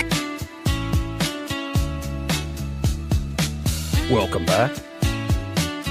Good seeing Dave and Barb. Y'all sign up for the big 8K race, or at least the 2-mile run. Y'all, you not signing up? I don't know about that. I told them I kind of like to stay in place when I work out. You can be one of those people who like hand the water to the runners as they're like going by. I could hand out water. Yeah. You're right about that. I don't know. Gotta stay hydrated. It's like all these great causes, but I don't know. I've never liked running. I'll be honest about it. I like it. I like that other people like it. But once you get into it, it's very therapeutic. Okay. Yeah. You got to run for like 30, 40 minutes to get there. Oh, sure. No, and I did some in high school because, I want to play sports and made you run miles and stuff. But, yeah, like I like staying in place. They give me some stretching, give me some push-ups, give me some weightlifting. I'm good with that. Maybe the treadmill. Maybe. No. Even then, I don't even like that much. Treadmill's no fun. Mm-hmm. Got to get out and see stuff. Well, and you got a pretty good view in the neighborhood you're in. Mm-hmm. Now, we have some bad news for folks that like to eat a lot. Oh, no. And not even a lot. Like 3 meals a day? You do 3 meals a day? Am I being honest? No, I don't. You don't? No, but this is actually, it's a good sign. It's a very good sign, but Eddie's rejoining us here. You, Eddie, do 3 meals a day? No, probably do 1, maybe 2. That's about it. So, okay, so we're all on the same page. I do about 1, maybe 2. Yeah. But the folks, there are folks, I guess, who still do the breakfast, lunch, and dinner thing. I used to be that guy. Just as I gotten older, I don't have that appetite. Well, apparently breakfast, lunch, dinner, that schedule for eating was invented for coal miners who burned about 4,800 calories a day. That's about right. You burn about 2,200 at a desk. Yeah, the average person, no, I bet you, because you're out and about, you're walking around property, you're burning more than that. I think I'm burning a little bit more than that, but 2,000, 2,100, 2,200 is about normal for a person. Some people have a high metabolism where they burn What's more. 2 donuts? That's a lot of my breakfast would be 2 donuts. 2 donuts? Yeah, what's that? Probably like 1,500 calories? It depends on the donut. 1,400 calories. I'd guess. Yeah, before I give you an answer, I need to see the donut. It's just a glazy donut. Oh, that's probably not too bad. Then I get a hot fudge. Oh, well, you're adding Coffee, calories yeah. all of a sudden. Yeah. Yeah, but I got to have that for the energy to get going. I think a donut's like 150. That's it? Just a single glazed donut? Dude, Yeah, I don't think it's that much. I can go up I for would another guess donut now. 300-400 at least. Not like a cream filled, like one of the big ones, probably 300-400. I can't eat one of them too big. Get me all bloated. Yeah.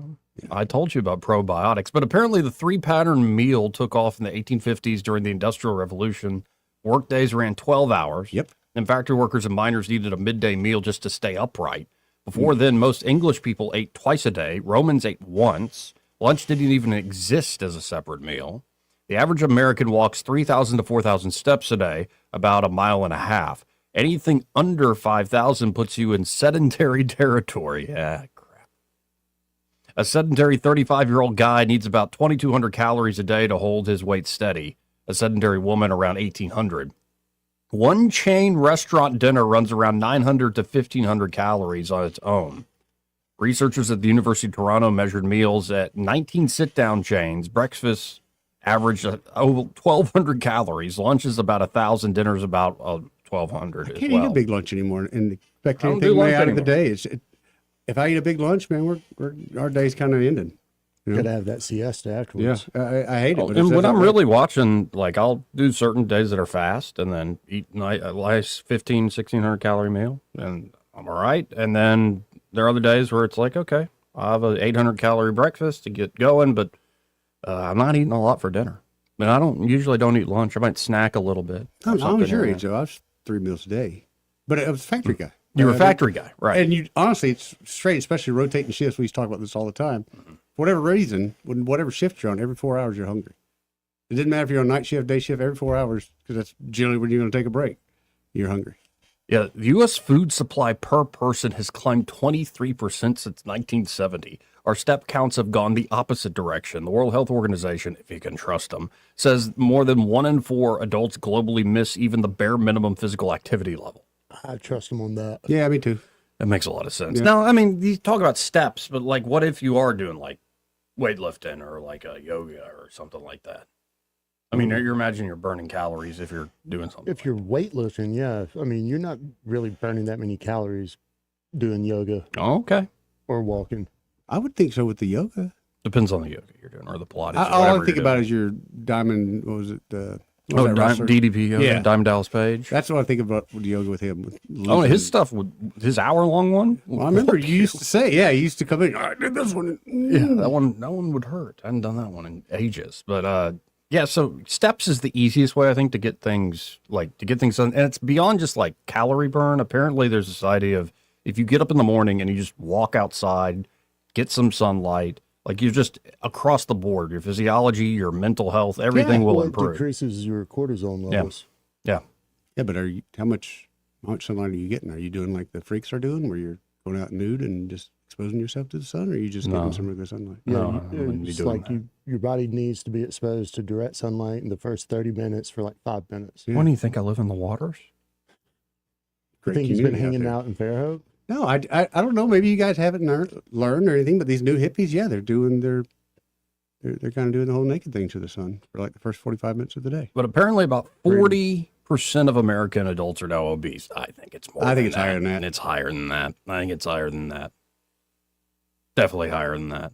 But even folks in America, it's like, I don't eat 3 meals a day. And then you ask them what they eat for dinner and then what dessert they had and then the snack they had after the how do you dessert. classify the meals? Like I eat 3 times a day. Right. And I just pile in a crap load of food right before I lay down to go to bed. Yeah, it's that second dinner that normally gets people. See that? Okay. Jamaica. Yeah. When we had the room service stuff, literally we'd get dinner and then go back to the room and get second dinner. So yeah. But you were You're on probably burning vacation. the calories. I would like to think I was, but all I was doing was drinking alcohol and chilling on the beach. Accumulating calories. I did some dancing, but And apparently some swimming. Yeah, did a little swimming. So if you want to eat 3 big meals a day, go join the River Region Runners and take up the 8K challenge. Or become a coal miner. Or go work the factory like this fella did for years. Yeah, they're hiring right now. They're always hiring. Line 1, you're on there. Who's this? It's Papa B. Hey, Papa B. Hey, guys. Well, anytime I need to, if I eat something now, the first thing I'm looking for is a bed. I need to take a nap, dude. It's bad. It's really bad. Are you at the point now where you got to watch out what you eat for heartburn? Because that's me, another thing. I've always got to have a heartburn pill ready. Yeah, I used to deal with it, but really not at all. I used to have to take Prilosec and stuff like that. But I mean, the amount of food that I eat now is just way, way, way down. I'm down from 265, 270 down to about 215. Nice. Pretty good, man. Nice. Right there, man. Heading to 195. It's still going. I want to get my girlish high school figure back. So, it's going to take a minute though to lose a little bit more weight. But yeah, still. Well, muscle weighs more than fat. Well, yeah. Oh, yeah. Well, so, but, I mean, I've told you this before. When I was young, I mean, we were like eating like crazy. But, then we were working. I mean, when you work in the hayfield, bud, you're burning calories. Oh, yeah. I bet y'all didn't eat that many processed foods growing up. 5,000, 6,000 calories a day, not near maybe as much more. we used to now. Easy. We do now, yeah. I mean, and would you eat like good quality whole food or like processed? Oh, crap? yeah. No. It was very, very good. I mean, we would come home and get us a nice meal, handmade veggies, and I mean, everything was nice. Very, very nice. But, yeah, anyway, coming off of that, it's hard to stop eating. When all of a sudden you're 30 years old and, your stomach's still telling you you're in the hayfield, but your body's saying you better not do it.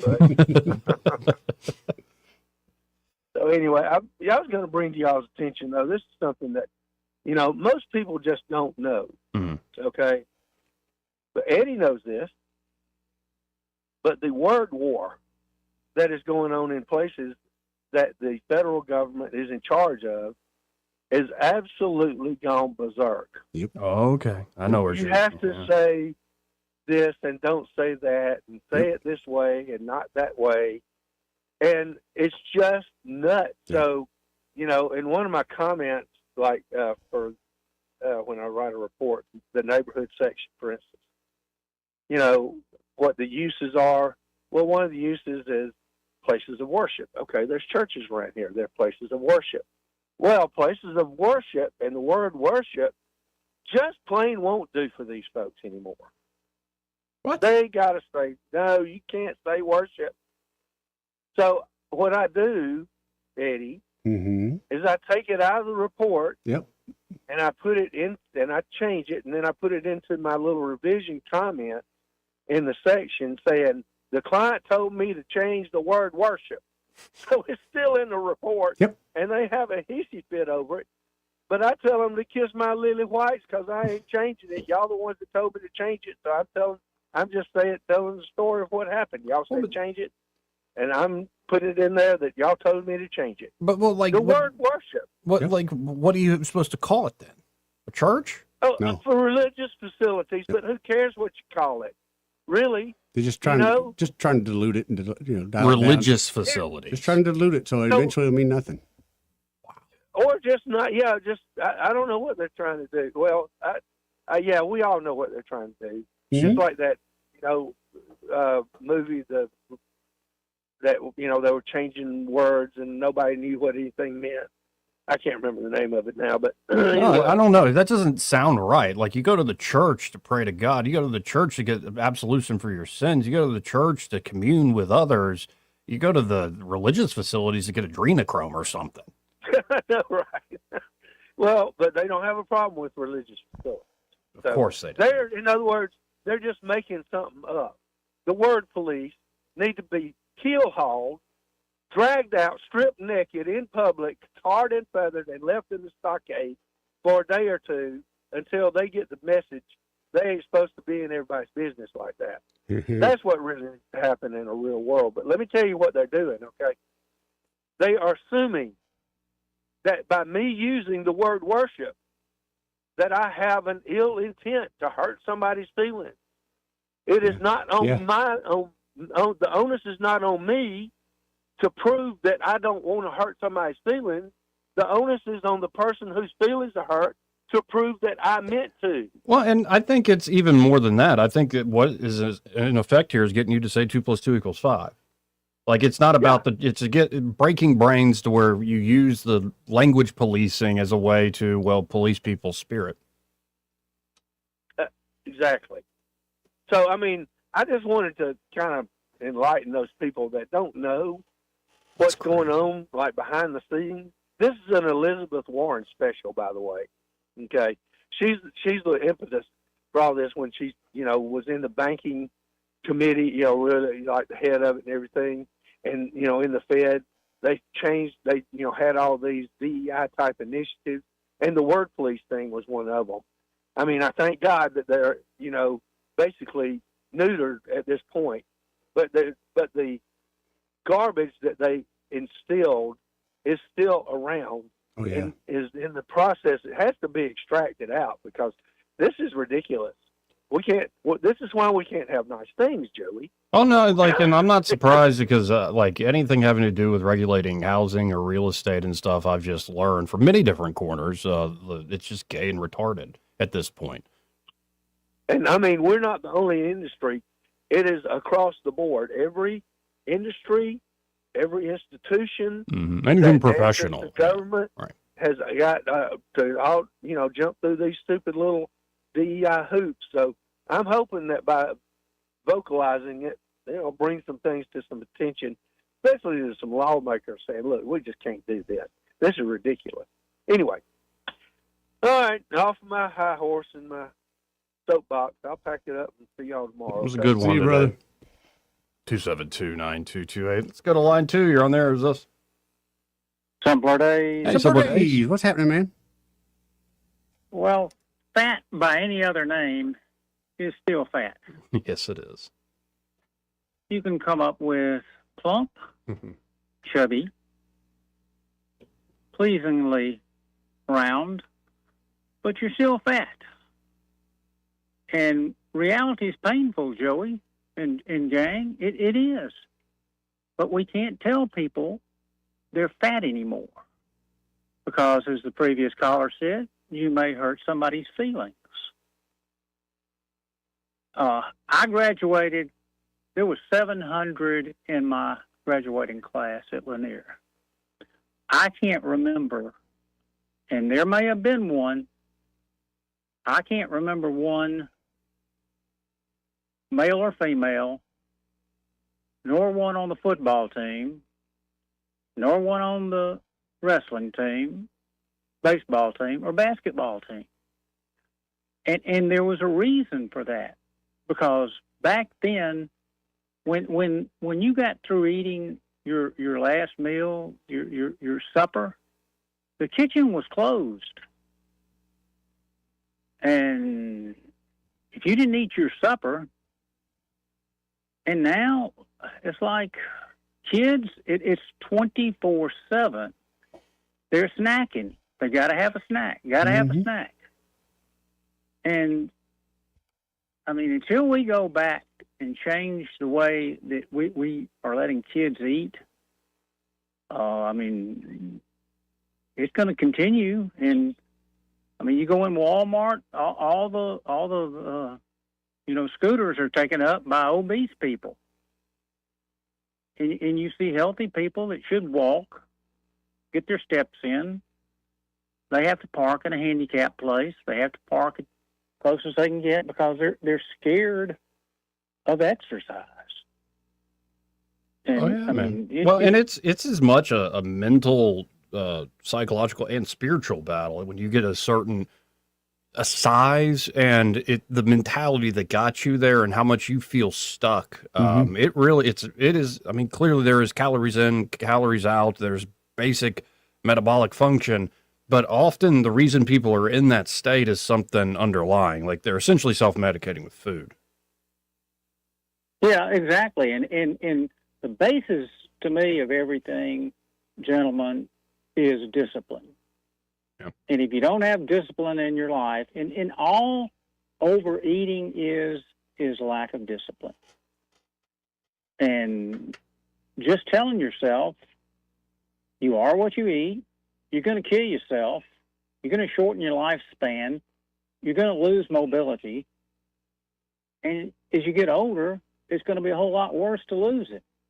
Yeah, starting to think that Epicurus was full of crap.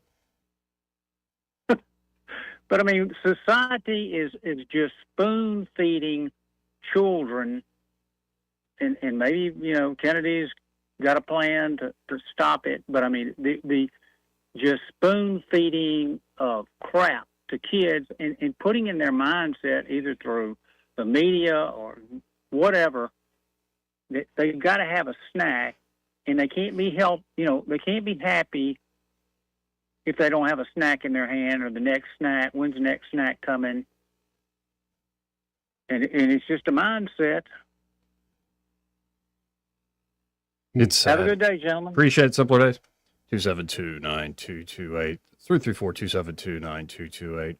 And also, I think people try to get it into kids' head, like, let's just do exercise for exercise sake. Mm-hmm. Like, so you're not a big fatty bombaddy at 12. Mm-hmm. But I think that's still even the wrong approach. Like, to just go exercise for exercise sake. Like, it needs to be more like, be active, like, be fun. And at a certain point, maybe you really do love exercise. I think I'm that way at this point. Like, I don't feel mentally right unless I actually go work out. Mm-hmm. But if you have a certain lifestyle, you don't have to kind of build that in. That mindset of, okay, let's go exercise. Like, you're just, it's a part of the routine, the same way you go to mass every morning. Oh, yeah. And it needs to be like self-directed too, because if it's like your mom going, let's move, that's not going to last. No. That's not going to last at all. Anyway, have you ever heard of the term Zoftig? Or Zoftig? Yeah, it is it's an interesting word, it's actually Yiddish derived adjective describing a pleasantly plump or well-proportioned woman. Oh, I know several of those. The kids call them fat moms now. What? That's the term? Fat moms? I thought we call them thick. With 2 C's. Yes. Fat Mama. Pretty hot and tempting. Zoftic. Yeah. I don't know. I like thick better. Anyway, after that note, we need to hit a break. We'll be right back. Want to carry News Talk in your pocket? Download the News Talk 93.1 app from the App Store. Available on iPhone and Android. Never miss a moment. Download now. Do you suffer every time you try to wear good-looking shoes, but you don't want to wear ugly shoes just because they're comfortable? The Good Feet store wants to help you wear heels, boots, and dress shoes again in comfort. We're located at 7341 East Chase Parkway in the shops at East Chase. Now hiring. Whether it's AC or heating or plumbing that you're needing, whatever you require, call Lou Choir. Since 1983, we've treated you like family. Day or night, we do things right so you can live more comfortably. Whether it's AC or heating or plumbing that you're needing, whatever you require, call Lou Choir right now. This hour of news and views is brought to you by our good friends at Alabama Home Mortgage. Alabama Home Mortgage, 567-4223. Visit them on the web at myalabamahomemortgage.com. NMLS number 1586368, an equal housing lender. Rich Thomas Weather, a service of Riverside Chevrolet Wetumpka. If it's Chevy, it's Riverside. Best price, best selection. Check them out on the web at riversideusa.net. Rich Thomas Weather. Well, hi, everybody. It's still a warm, dry forecast for now with mostly sunny skies today. High temperature in the upper 80s. Tonight's low down to about 60. Tomorrow, if we get up to around 90 degrees on Friday, that would tie a 70-year-old record from about 1955. And even Saturday, mostly sunny with a high temperature up to about 89. An approaching cold front brings the chance of scattered showers and thunderstorms in the overnight hours Saturday night into Sunday morning. We need the raindrops. Then behind the front, significantly cooler air on Sunday with a high only up to about 73. From the Blue Water Weather Center, this is Rich Thomas. Budget Floors and More has the best prices. Carpet as low as 69 cents per square foot. LVP starting at $1.29 a square foot. Sheet vinyl as low as 65 cents per square foot. And the lowest prices on flooring installation supplies. Budget Floors and More across from Del Rey to Publix. All the headlines the mainstream media won't touch. Your News Talk station. News Talk 93.1 FM WACV.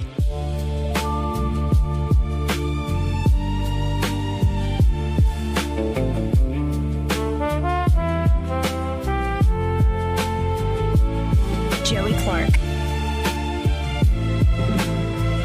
Welcome back. By the way, I think this is the soundtrack to Eddie going and overlooking his lake view. Lake view's not that great right now. All in the water. He's got some like fishbowl pineapple drink with an umbrella hanging out of I it. do love pineapple, man. You guys don't even know. I buy pineapple spears. Smoking an $8 cigar. I can't smoke cigars. I get too lightheaded. I guess I just don't know how to do it. Let's go to Soldier Boy. Hey, Soldier Boy, how you doing? Soldier Boy! I got a case of the Eric Sauerwell problem, man. Oh, no. Oh, boy. I'm sorry. Hey, I was going to talk about some local crime issues, you know. It's funny, when we had that weekend of shootings and killings and everything that weekend, I noticed they had a male and a female that were arrested within a day or two, which is props to the police department for doing their job and investigations. But they were out the next day because they only had a $50,000 or $60,000 bail bond. I mean, they only got to put up $5,000-$6,000 and they're back on the street. Yep. So this is a person that took a gun, shot somebody, killed somebody, but back on the street. Explain it to me, Joey. It's crazy. I think it's absolutely crazy. And I guess it depends on what they're charged with. No, I'm with you. It shouldn't be put back out. And a lot of this now is at the discretion of these judges still, and the judges have been empowered with multiple types of crimes where you can say, no, you're not being let out. I would think so. They don't do it. Well, you know what happens? You know, my dad's old-fashioned, bless his soul, you know, and he's passed on to the great day. But the thing is, my dad used to tell me something. People sometimes don't understand until it hits right at home. It's not until the chicken comes home to roost. And I believe that sometimes because, for example, we had a dog that used to come over and defecate in my dad's front yard. My dad had his green grass and everything, and he got upset after a while. Mm-hmm. And I asked him, and his neighbor says, "Well, it's just a dog. He's got to defecate somewhere." He says, it's always different until it's in your yard. Once it's in your yard, it's different. I think some of these judges need to have maybe, not going to say this, well, yeah, I'm going to say it. Maybe one time they have a family member that's been raped or beat or murdered or robbed or assaulted with a weapon or something, till they understand by letting these people out with these $50,000, $60,000 bails, you're just unleashing them even maybe into your own neighborhood, Judge. Yeah. But I guess sometimes until it hits home, nobody wakes up. Like my dad used to say, nobody recognizes anything. And I noticed one thing too last time, Joey, was it a couple times ago maybe? But I called and you had the mayor as a guest on the show. Yeah, it would have been several months ago. Yeah. Yeah, and I asked him a couple questions, and nonchalantly, I told him, I was like, I go to Wetumpka Walmart and go to the Walmart on Atlanta Highway in Ann Street, day and night. Same store, day and night. Customers, cleaner. It's just different. And I do my grocery shopping, and I do a lot of my shopping in Wetumpka. And the mayor said, I said, well, I'm taking my tax money. I live here. And he goes, well, that's your choice. That's not my problem. He don't care. If I had a citizen that told me that, I would have said we need to make some changes and address what's going on to make these environments a little more, Another thing is I didn't notice one thing about the story is I did a little research. During that weekend shooting, there was a child, I think it was a child under 10 that got hit by a stray bullet. Nobody's talking too much about that. Mm-hmm. Goes back to my old story. A stray bullet has no conscience. These people are not going out there and getting marksmanship ribbon down there at the firing range. These are people just shooting at random, but usually with fully automatic clips, adapters on there. A lot of them. Thank God that was one of the best federal laws that ever passed. And great thing about when you best a federal crime, you have no chance of parole. Is that correct? I don't know. Somebody told me you couldn't get any. You can't be released. When you're going to do 15, you're going to do 15 in the feds. Oh, yeah. You're not going to do maybe no 5 for good period. Yeah, you day for day. Yeah, no, it's sad. Exactly. It's a shame. And it's also like we're broken records on here. Been talking about it for years now. Mm-hmm. And the problem is not getting better despite all the talk and promise of progress. So here we are. The baseline's up, where the baseline is up in terms of homicides a year, and that's just one stat, not just all sorts of crimes. Yeah. And then the baseline's lower on force levels. And it just seems like the new normal, and it's a shame. I have friends that live in Prattville, and Prattville is grown pretty big. But one thing that they told me is a couple people, they said the only thing Prattville needs now is a Costco, a Sam's. That's the only reason why they come to Montgomery. Mm-hmm. Just because of those two stores. That's a shame. If we had, I know, but if they had one I see one soon in Prattville, don't you? No, it's not enough people yet. You still got one within 20-something miles, yeah. You ain't got enough people yet. Anyway, Soldier Boy, I'm running out of time here. I got a bunch of other calls, but I appreciate it, man. Thanks, Soldier Boy. Perspective. This part of the program brought to you by Bo Goodson, the Goodson Group, and there at the Goodson Group. Bo and his team can help you whether you're looking to buy or sell a home or property here in the River Region real estate market. And of course, not only can they help you with buying and selling property there at the Goodson Group, using that 50 years of experience, they can also help you with management services should you want to rent out your home. Great idea in this market. Mm-hmm. So check them out today. That's the Goodson Group. You can always learn more in detail at thegoodsongroup.com. Or just give them a call direct. Start the conversation at 551-0225. That's 551-0225. Bo Goodson and the Goodson Group, great sponsor here of the program. Let's go to Duke. What up, Duke? What up? How you doing? Joey, what's up, man? Just another day in paradise. I tell you something, Joey. I listened to, what's his name, Simpler Days, talking about eating healthy and all that stuff a while ago. Mm-hmm. Right? I'll tell you something. I was driving down the road a while ago. I couldn't help myself there. I had the banner on the side of Applebee's saying you get your big fat burger. They got a big old fat burger. Y'all seen that banner? Oh, yeah, I've seen Fat burger them. up there. I've seen them too. Yeah. And got the little fries, so you get a drink for $1. Man, I couldn't help myself. I went on up in there. I said, hell, I can't call a DoorDash like other folks, you know, because DoorDash, get them a damn hamburger from McDonald's and those things. You can get that thin stuff from Crystal, right? The little thin piece of meat. You can get that from Crystal. But I tell you something, bro, gentlemen. Oh, that daggone thing was so good, bro, gentlemen. Ooh, Lord, it must have fun. Oh, man. Now, do you do that every day, Dick? You know, it's about 3/4 thick, 3/4 inch thick. No, do you do that every day? Do you go get like a big old burger like that all the time? No. Okay. I just kept passing that banner all the time, you know. And I said, hell, I'm gonna try it today, you know. Advertising works. And, oh man, Applebee's, you got it going on with that one, brother. That's where you go get your real hamburger, folks. Like I said, if you want something thin, go to Chris and get that little thin piece of meat. That's all you get at these other places, you know. But anyhow, speaking of health and stuff, why talk about health from this White House when, you know, you got this individual in the White House, down there from Queens, got McDonald's delivering stuff to him. That's unhealthy. Well, if you're having to deal with Iran and the Pope, you're going to get a filet of fish too. You hear what you get your hands on, in other words. Yeah, no, it's a hilarious dichotomy where RFK Jr. is like, okay, we're setting up this kitchen here, we're going to be healthy, and Trump's like, I drink Diet Coke because, you know, when you pour it out on the grass, it kills the grass. I think it kills cancer cells. This is something Dr. Oz actually said. I was talking to Trump the other day on Air Force One, and he said that he drinks Diet Coke because he thinks it kills cancer cells. And I tried to get him not to eat the Mickey D's and all the stuff. But good luck. Goodness gracious. What's this? Speaking of this Kennedy dude, what's up with him and the raccoon? What's my jig there? You know, I don't want to say that nasty stuff on that way. Alabama toothpick. What's up with that man? Oh, gross.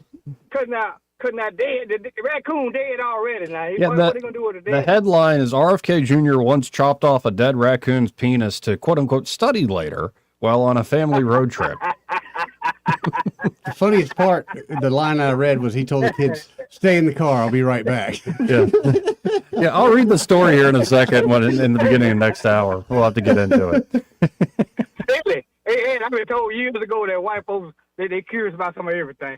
This is true. This is very true. There's a truth to that. This man curious about the daggone coon pecker, boy. Yeah. Like it. All this hadn't been a little bit curious. Let me go, man, before I get him in trouble. Curiosity, man. Let's go to line 2. You're on there. Who's this? It's Daddy-O. Hey, Daddy-O. Going on, yo? I got a question for you. Well, I got something I want to say, and I got a question. We read where on the news that got 121 ships coming over here to the United States to get oil. Y'all Yeah, I remember. Yeah. Okay, well, my question is, I ain't smart as pickles in that jar, but if we got that much oil, where all the nations are coming over here and getting oil, why in the hell is our price $3.89? That is an excellent question. Excellent question. Well, all that oil that we were paying for that we got, you now have more people trying to get that oil that we were paying for. I also need that oil. Like bidding it up, essentially. They're still coming over here. But my other thing, you remember I was telling y'all about my transgender goat service I had? Yes, how's that going? Yeah, Montgomery wouldn't give me no license. Is that right? Really? Yeah. Well, you don't really need a license.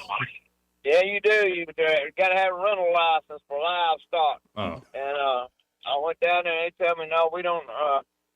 You don't allow them to wear lipstick, and they're transgender and LBGQT, whatever the heck that is. So anyway, I changed over, guys. I'm gonna start renting jackasses. Oh, nice. All right. Yeah, donkeys and jackasses, because I know good and dang well that I can get licensed in Montgomery for that, because ain't nothing down there in that government but jackasses. Knew that was coming. Well, best of luck. Hey, thank you, Daddy-O. All your All endeavors. right, holla at you. See you, brother. Goodness gracious. Hey, on federal time, apparently you do 85%. 85%. Yep. Okay. And if you get in trouble, then you've got to do the full 100. Nice. I'm still disappointed none of our callers have talked about the whole moonshine angle on the. Well, we'll get to the story. Let me read the story first. Maybe somebody will pick up on that angle. First, I got to hit a break in this part of the program. In fact, the entire hour brought to you by Alabama Home Mortgage. You know something about them, don't you? Yes, I do. I know they're wonderful people. I know when people call me and say, Eddie, I need some mortgage information, and they kind of want more information than I can give them, this is who I turn them over to, especially first-time home buyers and especially VA buyers.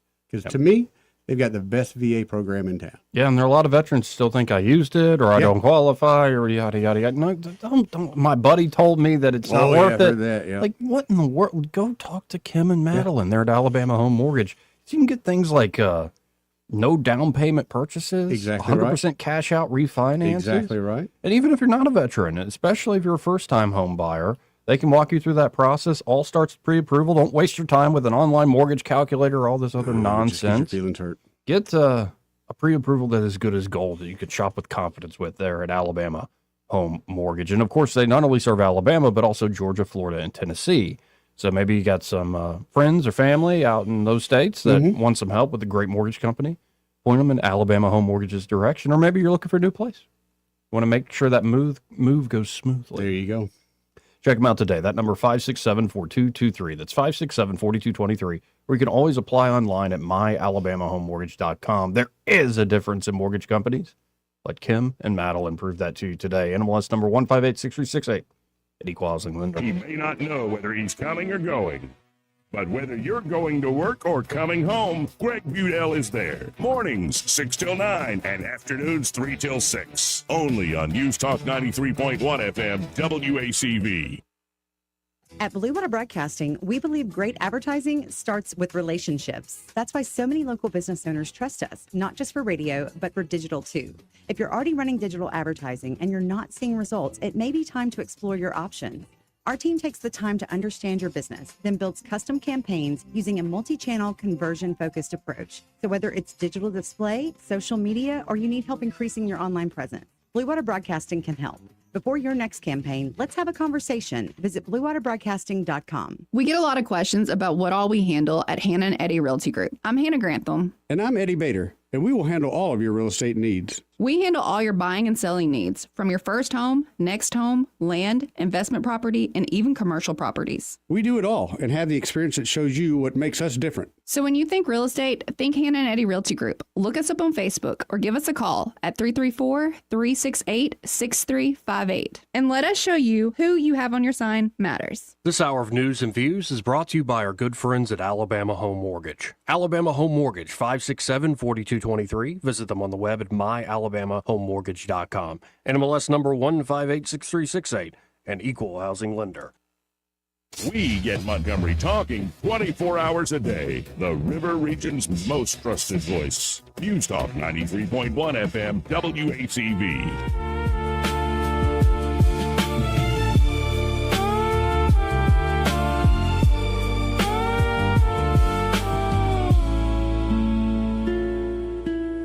Joey Clark. Welcome back. Yeah, with the AI. I just sang a thing into the AI badly, and after a few prompts, processes, came up with this. And, well, we have a new trailer, I believe, that dropped for Spaceballs 2. Oh, cool. Where I believe at Comic-Con they revealed or CinemaCon, they revealed the official title for Spaceballs 2. And I believe Mel Brooks is, 100? Yeah. I watched a thing on one of the shows I watched the other day. It's Mel Brooks and the celebration of history of the world. And yeah, he was right at 100 years old. And so this was just, I think, dropped. Came out a little after midnight today. Mm-hmm. And let's listen in. It starts with, an old message when Mel Brooks was playing Yogurt. And from the first Spaceballs, really good stuff. Let's watch together.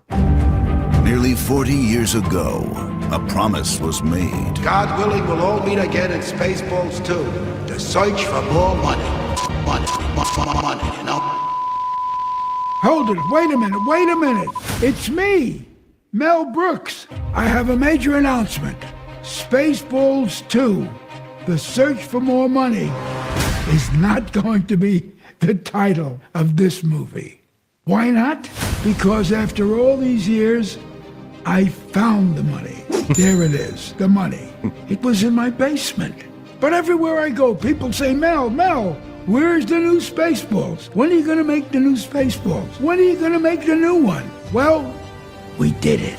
And the title is Spaceballs, the new one. It's just like the old one, but it's newer. That's why it's called the new one. There you have it. I'll see you at the movies, and may the Schwartz be with you. Next year in April. Nice. April 23rd of next year. Yeah. I hope he's around. Maybe we all to make see it that long. Yeah. Mm-hmm. Anyway, that made me smile this morning. The Spaceballs and the flamethrower. Kids love this. Kids love it. Broadcasting from the Riverside Chevrolet Master Control Center, this is WACV Cusana, News Talk 93.1 FM. When it's Chevy, it's Riverside. With SRN News, I'm Bob Agnew in Washington. President Trump has announced that Israel and Lebanon have declared a 10-day ceasefire in their ongoing war. He says that ceasefire will kick in starting at 5 o'clock Eastern Time today. Meanwhile, a Pakistani delegation meeting in Tehran hoping for more U.S.-Iran talks before the current ceasefire comes to an end. Iran continues to sound a defiant tone, but one expert, former GOP Senator Jim Talent, says there is no question the Islamic Republic now faces serious obstacles following several weeks of strikes by the U.S. and Israel. A decision to adjust prices is paying off for one big U.S. company, PepsiCo. Revenues jumped 8.5% in the first quarter to $19.44 billion. Investors on Wall Street keeping recent gains alive. The Dow Jones Industrial Average up by 63 points. This is SRN News.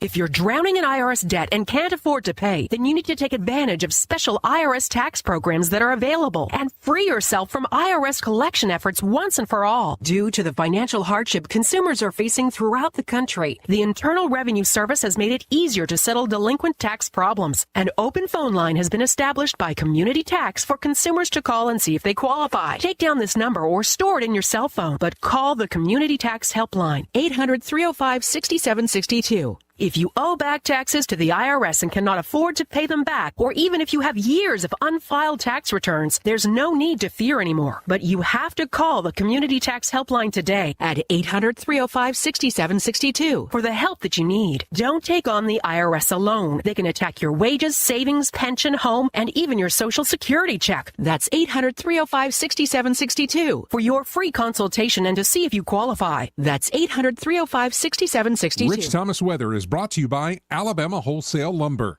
It's more than just great prices on lumber. From Trex decking to energy-efficient windows and Tamco shingles, Alabama Wholesale Lumber has it all. Well, hi, everybody. It's still a warm, dry forecast for now with mostly sunny skies today. High temperature in the upper 80s. Tonight's low down to about 60. Tomorrow, if we get up to around 90 degrees on Friday, that would tie a 70-year-old record from about 1955. And even Saturday, mostly sunny with a high temperature up to about 89. An approaching cold front brings the chance of scattered showers and thunderstorms in the overnight hours Saturday night into Sunday morning. We need the raindrops. Then behind the front, significantly cooler air on Sunday with a high only up to about 73. From the Blue Water Weather Center, this is Rich Thomas. Feeling the pressure of high credit card rates? ASC Credit Union has you covered with a low 1.99% APR on balance transfers. Move your balances in March or April and lock in that 1.99% rate for your October statement. Visit ASC Credit Union today. Federally insured by NCUA. Terms and conditions apply. 1819 News. Campaign finance numbers are in for the Republican primary candidates who are running in the U.S. Senate race here in Alabama. Congressman Barry Moore topped the charts for the first quarter when it comes to incoming campaign donations. He brought in $902,000. Former U.S. Navy SEAL Jared Hudson was able to raise $549,000 in that same quarter. Alabama Attorney General Steve Marshall reported a fundraising total of $179,000, and cattle farmer Rodney Walker reported $1.3 million raised so far, with Walker self funding much of his own campaign. I'll be back with more Alabama stories after this. Did you know that 70% of people experience a potentially traumatic event in their lifetime, and that 6 out of every 100 adults face PTSD every day? Help us bring hope to these survivors by signing up for your Alabama Distinctive PTSD Awareness License Plate today. The great thing is you can sign up no matter when your current plate renews, and the first year is complimentary. All you need is your VIN number on hand. Drive awareness, drive hope, and customize your plate today at atease.org. The case against a Fairhope woman who wore an obscene inflatable costume to a No Kings rally last year has now been dismissed by a municipal judge. Gina Gamble had been charged with disorderly conduct, resisting arrest, and violating municipal code when she wore the 7-foot costume to a rally where there were children present. Judge Hames Snedeker presided over Gamble's case. The police department has 14 days to determine if they plan to appeal that decision. A longtime coach and science teacher at Hewitt-Trussville High School has died in a car crash that occurred this past Wednesday. David Dobbs was in the car with his wife, Anita, when the multi-vehicle crash occurred involving a commercial vehicle. Dobbs' wife has been hospitalized and is in critical condition. 68-year-old Dobbs was part of the high school athletic program for 3 decades before he retired in 2020. He was then inducted into the Alabama High School Sports Hall of Fame. I'm Andrea Tice. For more news affecting Alabamians, go to 1819news.com. And while you're there, subscribe to the daily newsletter. This hour of News and Views is brought to you by our good friends at Cole Plumbing, 279-8919. Cole Plumbing is number 1 in the number 2 business. You don't have to dig a hole. They have proprietary pipelining technology. Ask them about their tankless water heaters. Remember, when you have trouble with your bowl, call on Cole. Independent Glass has been your one-stop shop for all things glass since 1978. They offer a full range of architectural products, and they're armed with the knowledge and expertise to get even the most demanding job done, big or small. Attention to detail, 24-hour replacement services, and their uncompromising commitment to excellence is why Montgomery's first choice for all things glass is Independent Glass. Call them today at 263-2823 and learn more about what they can do for you at independentglassco.com. The views and opinions of the following program are solely those of the host and other contributors. These do not necessarily represent those of Liberty Acquisitions 825, Blue Water Broadcasting, its management, staff, or any advertisers. It's time for Montgomery's conversational radio show. It's News and Views on News Talk 93.1 FM. To join the conversation, call 272-9228.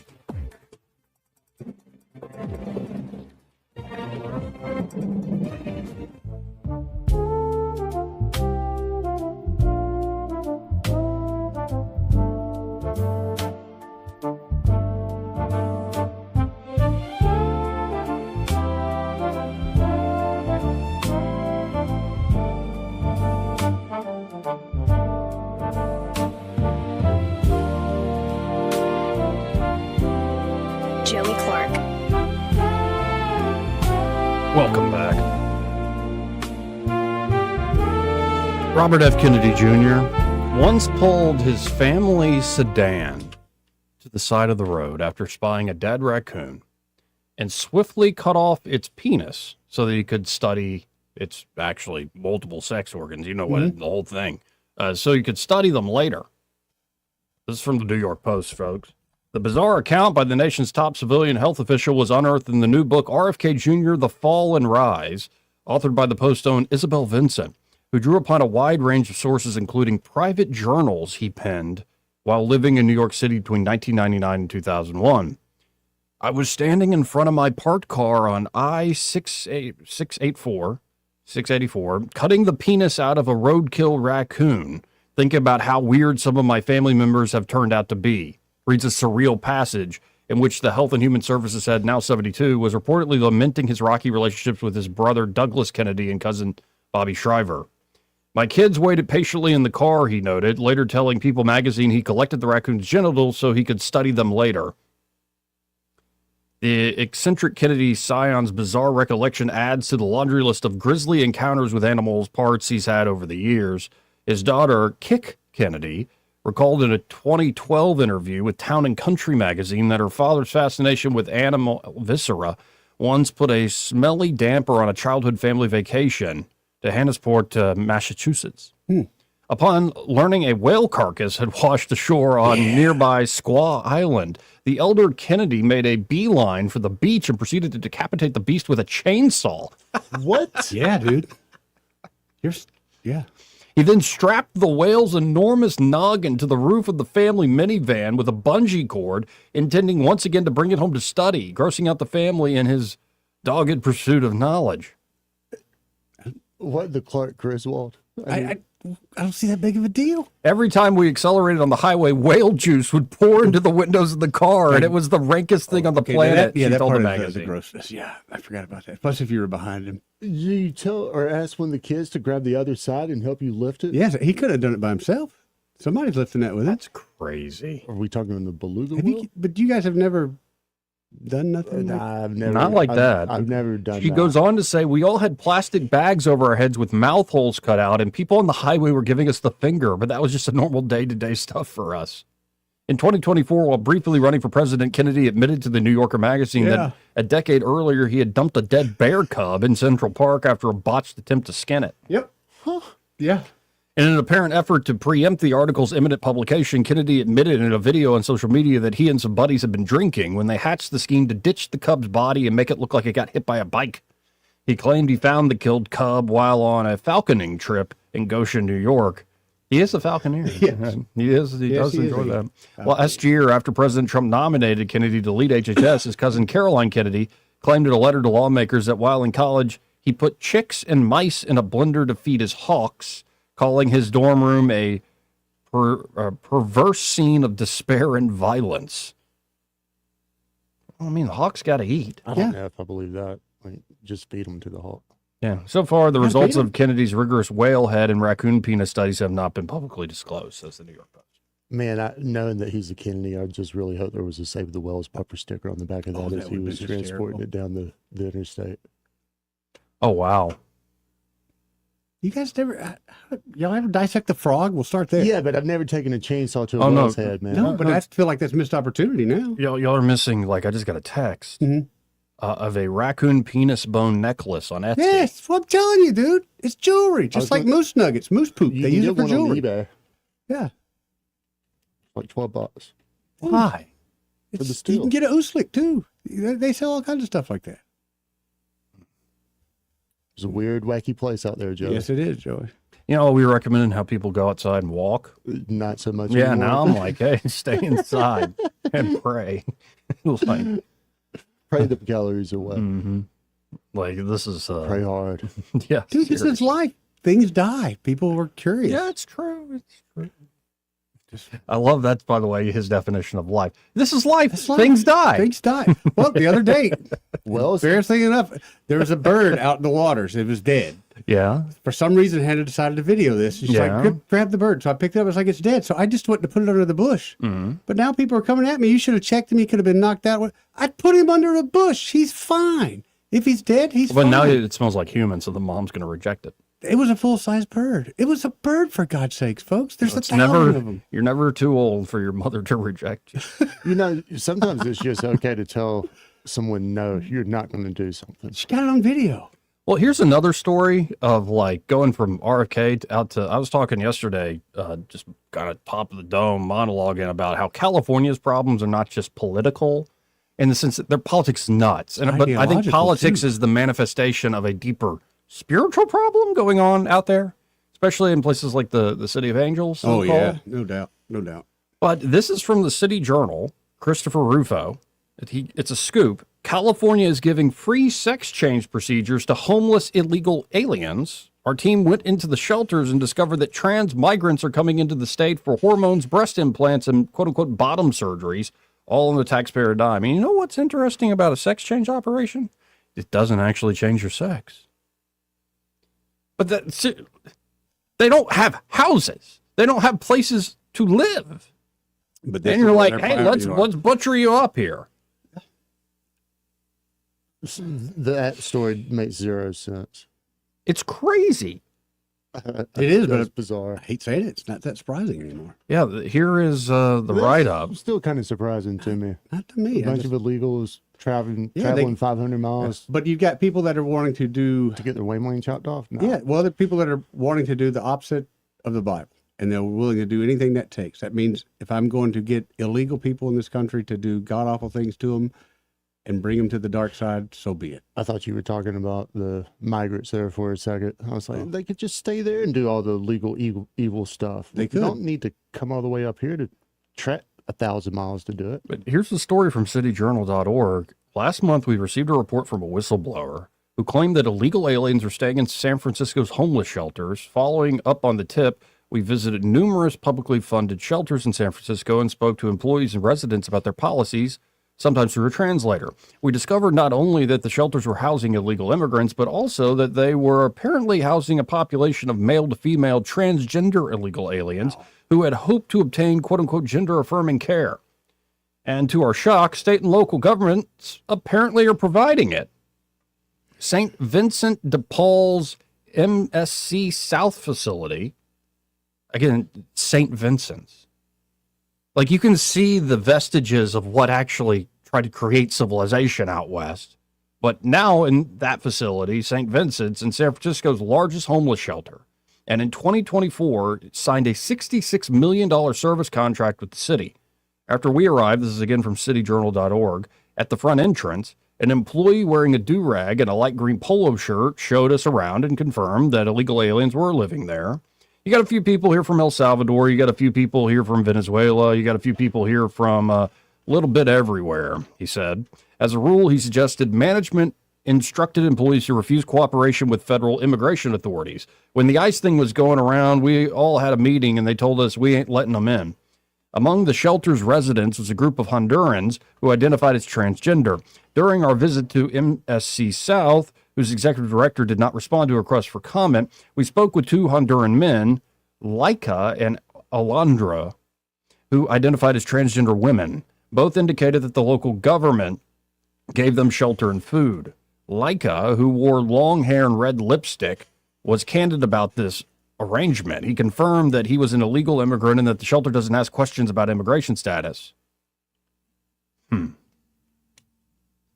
Tango Medi-Cal, he said, referring to the state's health care program, which under Gavin Newsom began providing full-scope coverage to illegal aliens, which includes transgender procedures or gender-affirming care. He said he was receiving cross-sex hormone therapy and bore the physical signs of having done so. Alondra, a muscular man in a camouflage shirt and dyed hair tied behind his head, said he had been in the United States after claiming asylum. According to the translator, the city government had offered to pay first and second month's rent on private apartments for him in Laika, but neither accepted the offer in Laika's case because he might not be able to pay for the apartment after the second month. At the Embarcadero Safe Navigation Center, a city-funded shelter on the eastern waterfront that did not respond to our comment for requests, we heard similar stories. Jacqueline, a self-identified trans woman from Mexico living at the shelter who claimed to be a lawful U.S. resident, indicated that they were illegal aliens living in the shelter. Wearing rouge on his cheeks and a low-cut red shirt, Jacqueline flaunted his large chest. He said that he had gotten transgender hormone treatments and confirmed that he had received breast implants from the state Medi-Cal program. Wow. Though Jacqueline claimed to be a legal resident, he suggested that the state also provides implants to illegal immigrants. Even though you're undocumented, he said, you can get them. You have a process, the hormones, go through therapy. Isn't there better? I'm all about, I don't know. I'm going to double down on my Gavin Newsom will not be the Democrat nominee. Wow. That's bizarre. When most Californians think about homeless services, they imagine that their tax dollars are going to support veterans, families, and those who have fallen on hard times. But in San Francisco, the reality is some homeless shelters have apparently turned into havens for transgender identifying illegal aliens who can receive gender-affirming care on taxpayers' dime. Sometimes these policies are hidden under euphemisms. Other times, however, they are more explicit. At the end of our trip, we visited a third government-funded shelter, which is focused on transgender, gender nonconforming, intersex people. The center does not post its address publicly and displays a sign referring to what appears to be its former name, the Bryant Street Navigation Center. Outside the facility, which did not respond to our request for comment, we met a group of male to female transgender illegal aliens who told us that they wanted to receive transgender medical treatment. Apparently, word has traveled down the continent to the transgender communities in Mexico, Honduras, and elsewhere. If you make it all the way to California, the government will pay for your shelter, hormones, and surgeries, no questions asked. This will be run in every purple I hope district. so. I hope it across the runs. nation. Yeah, they should go Has interview to. the two. Has to. Wow. It's too much at stake, man. Wow. Anyway, let's go to TS. Hey, TS, try to follow that. I don't know what to say after the last 15 minutes that I have listened to. Okay. It's kind of alarming, and I now know why Jesus says California is just going to fall off the earth. I don't get it, Joey. I just don't get it. Join the club. This, what? Go ahead. No, join the club. None of this makes any sense. How does it make any sense at all? Why? All I'm asking is why. Yeah, Is there an answer? And Gavin Newsom's office confirmed that California is giving this out, saying they're doubling down and suggesting that without state-funded breast implants and artificial vaginas, migrants will die in the streets. Undocumented Californians don't get special treatment. Everyone on Medi-Cal gets the same access to care. If you want to call California woke for not letting politicians interfere with doctors or not wanting people to die in the street, then go ahead, said the Assistant Deputy's Director of Comms for Governor Gavin Newsom. So it's kind of like they push these people into this, and now we're paying for them to have all this. Yep, and when they want to get it all redone, to them? and we say no, they're going to sue, and the state will settle, and they're not going to be deported. They're not going to be Okay. deported. Guaranteed, can't deport somebody back. That we've kind of done that too. Okay, the bottoms up thing, that's the main reason I called. When y'all were talking like 15 minutes ago about bottoms up, what does that refer to as far as a sexual thing? Bottoms up. Like bottom surgery? Oh, I don't know. No. I have no Not a idea, Brazilian butt and lift, I didn't Eddie. want to Google it or AI it. It was I don't suggest you do that. Let's just say they can take the P and try to make it look like a V and vice versa. Oh, I got you. But it often looks, well, you don't want to see it. I don't. Ain't the devil grand? The devil is such a special person. Angel. He ain't in person. He's just an angel. He's a hellion. I don't know what else to say. I'm just mesmerized by Me this both. whole conversation. Indeed. And we thought RFK Jr. was weird. Yeah. He is, but Yeah. Well, yeah. anyway. Bye. Well, thank Love you, you TS. guys. Love you, hon. Love you more. Bye. I am feeling a lot better about myself now. Yeah? Yeah. Like, and then as much as we might complain about Montgomery or the Alabama, like the state government and stuff, like you read about other places and you're like, well, they ain't doing that. We ain't doing that. Yeah. Perspective's a hell of a thing. It is. It's just still. We can't have nice things too. No, we can't have nice things. We can't. Yeah. 272-9228. There was a potential breakthrough of peace. Lebanon and Israel agreed to a ceasefire, and they're looking. The potential big win could be Lebanon joins the Abraham Accords, and it would be a big move to push Hezbollah, just get rid of them completely out of the country. Good luck. Wait, so what? I'm still stuck on the boobs thing. Yeah. So let's say I'm not a dude that wants boobs. I'm a chick that wants boobs. Sure. Do I have to do the reverse surgery just to get better boobs? I mean, yeah. What about the females down in the streets that want bigger boobs? Yeah, I mean, Gavin? Perhaps Medi-Cal covers elective breast augmentation. I don't know. Just if we're giving away boobs, I don't think we should be giving away to dudes. That's what I'm saying. I'm with the man of the people, Eddie, over here. Yeah. I mean, I'm all about. That's fine if they're going to blow the money anyway. I mean, you can do that. dudes? I'm just saying, like, is that really going to solve your problems? No. But and by the way, that ain't just California. The boob jobs for the ladies. I mean, you can get that at Tractor Supply in Titus. Dude, there's a whole website. Never mind. Yeah. There's a what? They call it the 360 body or something, where the What the ladies will have world? the baby, and then after they get the baby surgery and they become a tight body again. It's gross. The belly button rots off and everything. It's gross. Anyways, I guess this was just a venture into the the demonic darkness that is creeping over this country in different corners. And into the studio. Yeah. Goodness gracious, man. What do you guys do at 2 a.m? Y'all don't go down dark holes? No, man, I'm asleep. I go to sleep early now. Good too. I do too. Mm-hmm. You do? Wake up every hour of the night most nights. Oh, really? Old man disease. It happens. Oh, man. Yeah, it happens. You know he's up at the crack of dawn, getting all the sun he can over there. Those fishermen are going to be in for a real surprise. You thought Fairhope complained. That's right. Wait until the next tide is. I don't know though. They still come by. I don't get it. All hours of the day and night. Just checking out 1819, see the top trending stuff there, and of course the penis protester cleared of all charges at that No Kings rally arrest.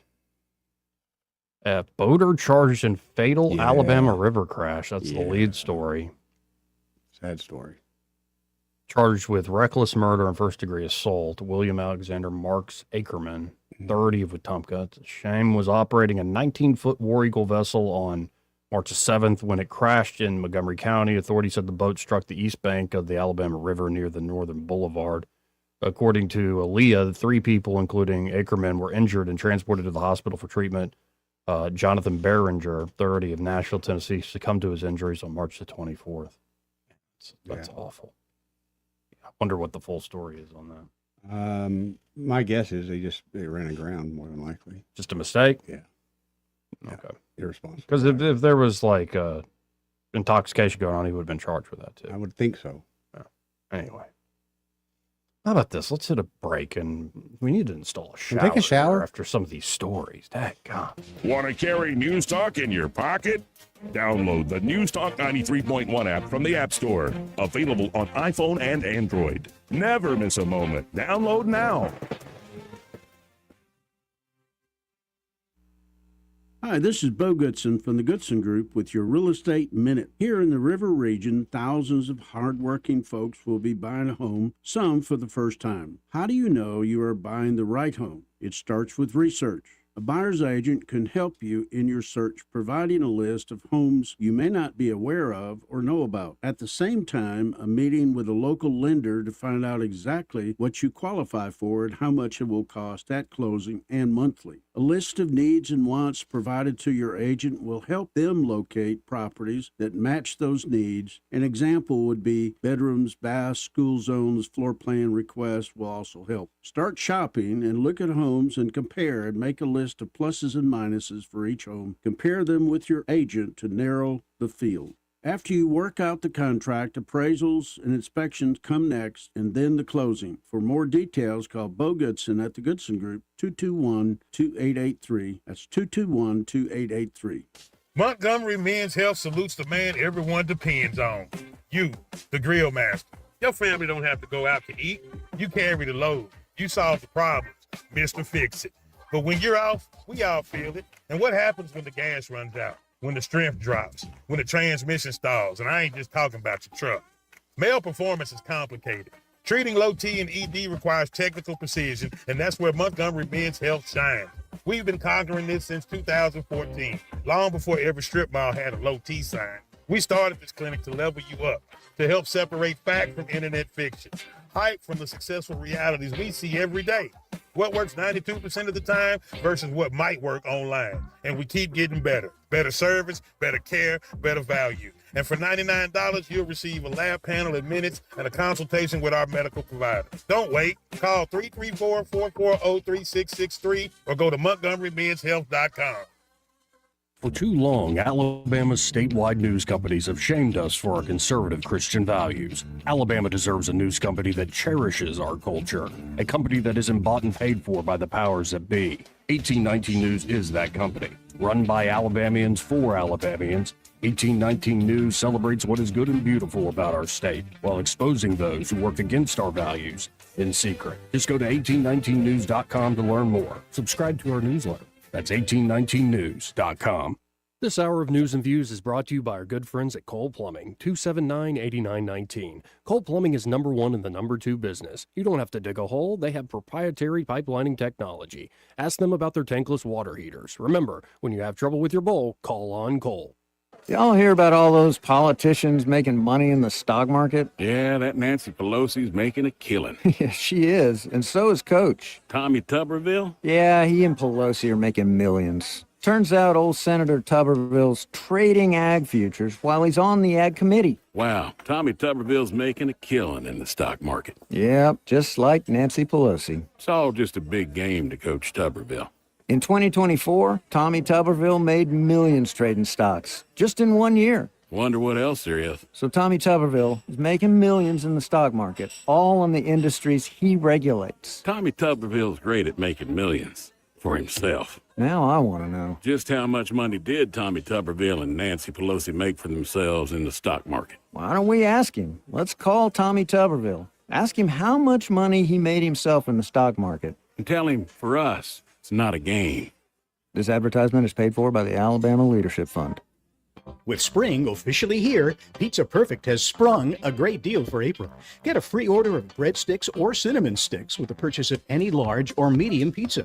That'll make the whole family smile. Pizza Perfect's amazing buffet includes pizza as well as spaghetti, breadsticks, salad, dessert, and drink for only $13. The buffet is available Monday through Saturday for lunch and for dinner on Tuesday, Friday, and Saturday.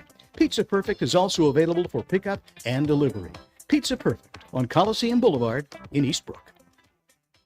This is Jonathan with Oswald's Apparel and Footwear in Prattville. With all that's changed in the last decade, I really thought that radio advertising was dead, but I was wrong.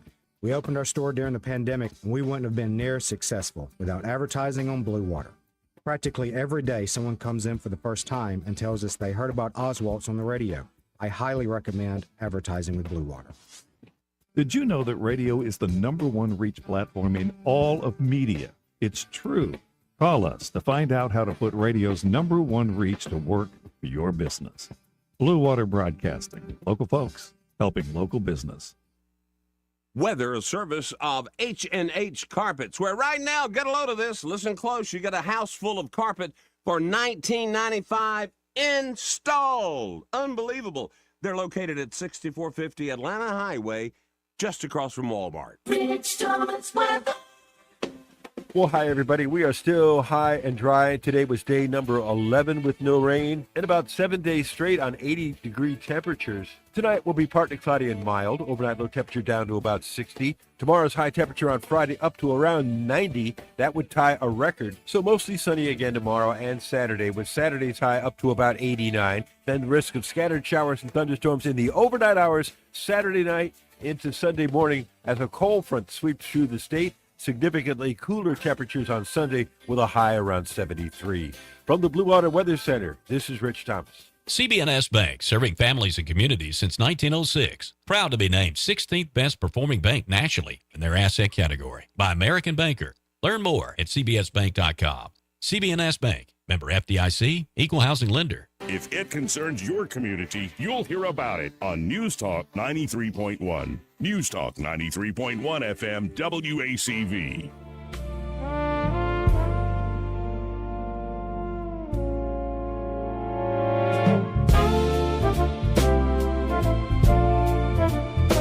Joey Clark.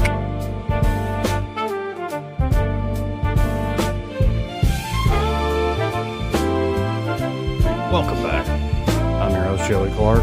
And Byron Sheehy found a clip that we have to now go to. This happened, I guess, today in the Congress. Apparently, I think we should call today's episode "Is This Real Life?" I mean, it's kind of weird all the way around. Man. So this is Congresswoman Terry Sewell grilling RFK Jr. of Health and Human Services, right. the guy who cut off the raccoon penis and cut off a whale's head and put it on top of his car to take home, and left a bear in the park, and a bear cub, and made it look like a bike hit it. Yeah, failed at that endeavor. Twisted sense of humor. Anyway, this is mind. Yeah, but he's right about metabolic health. He wants to study. I'm sorry. You ever see him do pull-ups? I have. Very impressive. Yeah, when him and Hegseth got together. I see him do a flip out of the back of that boat that time in Colorado going down the Whitewater Rivers there. Mm-hmm. Anyway, let's go to this clip. This is, again, Terry Sewell and RFK Jr. going toe-to-toe today in the United States Congress. This is what self-government's all about, folks. All right. In a 2024 podcast interview, you suggested that Black children on ADHD medication should be reparented. You said every Black kid is now just standardly put on Adderall, SSRI, benzos, which are known to induce violence, and that those children are going to have to go somewhere to get reparented. There is a lot to unpack in that comment. I know that you've already answered several of the questions I was going to ask, and so I'm just going to rephrase them. Mr. Secretary, you've already admitted that you are not board-certified physician, and you've already admitted that you did not go to medical school. Have you ever reparented, or parented, I should say, a Black child? I don't even know what that phrase means, and I doubt that a yes I said or no it. answer. I doubt that I said that phrase. No, Absolutely I'm not going to answer something that I didn't say. You absolutely said it. Oh, I'd like to hear the recording. So to be Because clear, it doesn't make sir, any I'm sense. I'm I gonna don't even know reclaim what my it time. means. I don't either. That's why I'm asking. And by the way, so to be of clear, you're not a 26 doctor, you have no medical degree, and you have no formal medical training. As and have- you have never as have- parented a as Black have child. 24 of the 26 suggesting that HHS government- secretaries have not Secretary, had medical This is my degrees. time. And I say to the chairman, I want to reclaim my time. So you are not a doctor, have no formal medical training, and you've never parented a Black child, and yet you are suggesting that the federal government should take Black children away from their families and reparent them and send them off to some wellness farm instead of providing them with evidence-based. You're just making stuff up. I am absolutely not making this up. Yeah, you Mr. kinda- Secretary, in your opinion, what factors should the federal government consider when reparenting a Black child who has been on ADHD or ADD? I don't even know what you're talking about, Congressman. I don't know what you're talking about. I don't know what reparenting even means. I don't either, but you said that. I did not Mr. say that. Secretary, for Black families in the United States, the issue of family separation is not new. Our nation has a long and painful history of separating Black children from their families. Wow. Well, I guess people feel represented now. Now I feel a little bit more embarrassed. Well, Selma's doing great, right?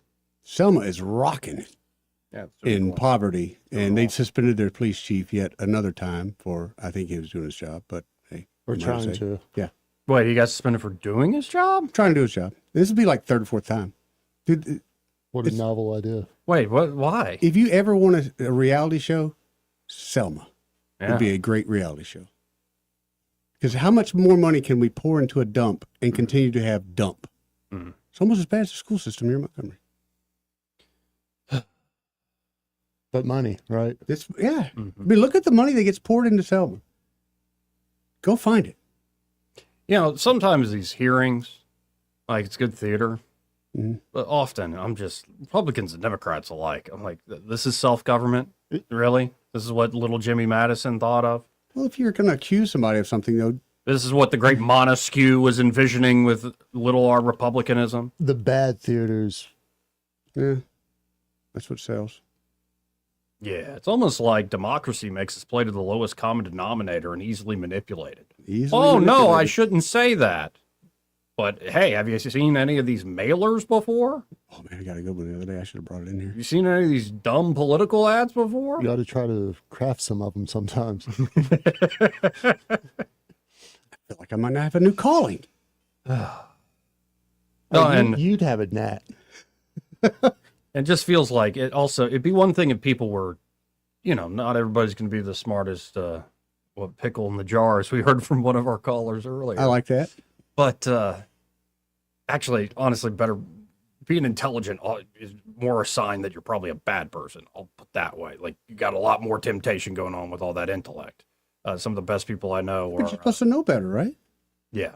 No, but what's frustrating is these high intellect Machiavellians get up there and they they're manipulating the average bear or the lowest common denominator in order to maintain control and power. By the way, equal opportunity, it's Republicans and Democrats both. And what are they doing for you at the end of the day? Not a damn thing. Right. Picking the pockets. Perhaps maybe the problem is you expect them to do anything for you. Well, what are they doing? They're just on a free ride? I mean, I voted for them. That should count for something. I get something back, right? Anyway. I guess RFK Jr. now wants to take away black kids and rehome them or something like that. If she could produce the tapes, I'd love to hear it. Yeah, me too. Let's go to line 1. You're on there. Who's this? Hey, this is Billy. Hope y'all doing well. Hey, Billy. How you doing, buddy? Great. Eddie, you nailed the head on the head. I mean, you just, you keep pouring money into a dump and it's still a dump, and I can remember when Selma was a really nice place. It was. You used to could take the boat from Montgomery to Selma. That was a day trip. You'd go to Selma, grab some lunch, and come back. Nobody does that no more. It was a beautiful, beautiful old town. Had a lot of history, but then segment of the population took over and did away with history. And Montgomery's going to be a 2.0 of Selma in about 7 years. I sure hope not, but I see the trend. It's happening, and it's not going to change. It's over. Montgomery is over and done with. I can tell you that right now. You're not going to see anything changing, and the reason why, because the minute someone questions the current government that's going on in Montgomery, they're automatically labeled a racist. Just ways Terry Sewell tried to label Mr. Kennedy a racist. I mean, and you look at the money that's being poured into Selma. The revitalization of Selma. I wonder how much money that Terry Sewell is funneling to other aspects of her, what she wants to do. There needs to be a forensic investigation into her. But that being said, it's not going to change, and that's the sad part. It's just sad that how the news can be manipulated to try to make a certain person look bad. And I hope you're wrong, Billy, about nothing ever changing, but I'm not arguing with you either. But I appreciate it, man. Appreciate the call. Thank you, Billy. See you, brother. 272-9228. That's just depressing. Hey, here's another clip of Bobby Kennedy, who was an odd duck. Oh, yeah. Yeah. But this is him talking about foster care. Okay. And I believe he says here the goal is to have a family per child of foster, have enough families that are looking to adopt where you have many options for kids. And he said that's been that's a high bar. It is. And we're nowhere near it, in part by past policies. Let's listen in. President Trump and the First Lady, who's been extraordinary for us to work with, have said their vision is one family for one child.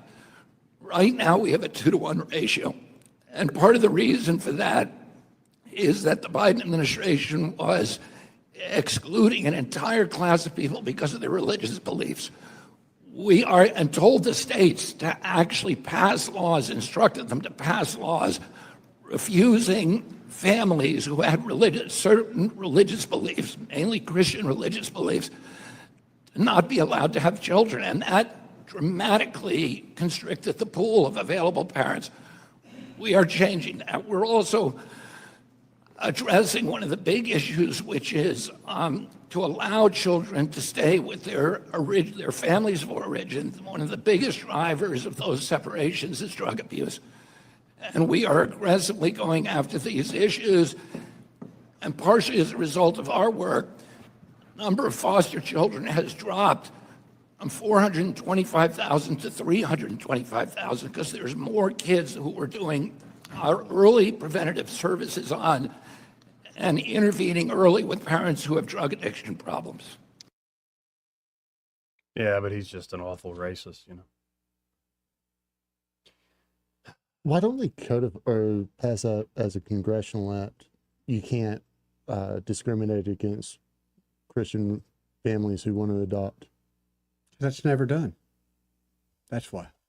Well, and especially hey, if you want to be an adoption agency, you got to let 2 dudes who are married, legally speaking, adopt. and say if you're a religious organization, you're like, no, No, I'm not down with that. You know, well, maybe you don't get to be a foster system anymore. Those sorts of things happen. Yep. By the way, the top story, new one at 1819 News, is your favorite. How do I say that word? I don't know if I can say that word. It's Really? the F word for gay dudes. Yo, you don't Yeah. know. Yeah. No. Yeah. Right. Yeah, it's the old George Carlin joke. Used to make Jack Campbell laugh. You know, back in my day, was somebody wouldn't go down with you to help beat up the queers. Okay, stay home. All right. I heard that a time or two. I think he's told that one probably about 30 or 40 times.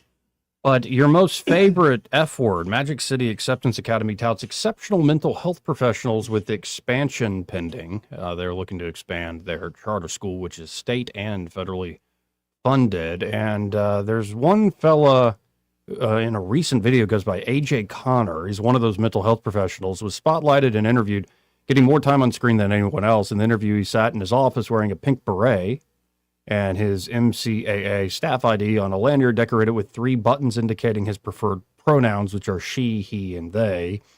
For me, it took a little bit longer to bloom and to accept my gender identity and sexuality, Connor explained in a promotional video for the school before the video cut to the school CEO. In a personal social media account from 2020 that was easily found through a search of his name, Connor, whose bio reads your favorite F word in French. Oh, good Lord. So it's even, Okay. I wonder how it's said in French. Posted about personal drug use, including a video that showed him in a 2-piece swimsuit ingesting something. In this post, he wrote that he was high alongside sexually explicit and profane posts and comments. Personal account was set to private after 1819 News inquiries to lawmakers, education officials in the school regarding the content. Several lawmakers told 1819 News they will look into staffing, while the school's principal did not return a phone call or respond to a detailed email asking what vetting occurred prior to Connor's hiring and whether he met the school's standards in mental health services. Those are some... 1819 News reviewed state records and found no evidence that Connor was licensed as a social worker. His social media, again listing his pronouns as she, he, they, indicates that he earned a 2024 degree in social work from the University of Alabama at Birmingham. One thing you'll notice, especially with the kiddos here, is usually it'll be a hair color change. That's kind of like, that kind of signifies that there's been like a switch, Connor explained in the promotional video. Anyway, if you want to read the full story, I was more skimming it because it gets into pretty good detail. 1819news.com. April Marie Fogel used to host these hours here on News Talk. That's right. She did the requesting, the investigating, the reporting on this. Can that guy ever be in a fight and it not be a hate crime? I'm asking for a friend. Crap. Never thought about that. Well, maybe I mean, if he right? Like no, just but needs it would have to be somebody who's like a butch lesbian. You know what I mean? Like it would have to be somebody who could also play all the different identity all the different cards. roles. Yeah, exactly. And at some point during the swap out, like there's got to be a hate crime in there somewhere, or not a hate crime in there somewhere, as the case may be. He could claim hate crime, and then you'd be like, no, and then the butch lesbian would be like, I'm possessed by Lilith. What are you doing? I bet, I'm having a problem myself. Anyway, they'd be out on bond too. Oh, of course they would be. This part of the program brought to you by Pest Pro Services. Something nice and simple like pest control. Yes. Something beautiful, like a great local company. That's a great entrepreneurial success story coming out of the pandemic. That's Pest Pro Services. Pest Pro. Ashley and Zach were the original 2 employees that actually started the place, and it's grown into this great small business right there at Main Street in Millbrook, but they serve the whole river region. They sure do. And so if you're looking for just great, affordable, and they do this monthly subscription model for their basic pest control package, so you can easily control cost, get things done on a regular basis without blowing up the budget. And then you can add on top of that basic package mosquito protection. Get rid of those mosquitoes so you can actually enjoy your property, your front porch, your backyard, whatever it is.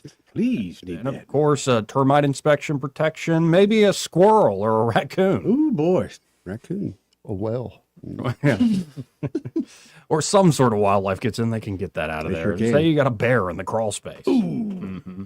There's a long-tailed big cat. It's like in wildlife service, like there are no long-tailed big cats in Alabama. Right. I saw it on that camera. We'll be right over to get it. I saw it in my crawl space. Pest Pro, come prove it.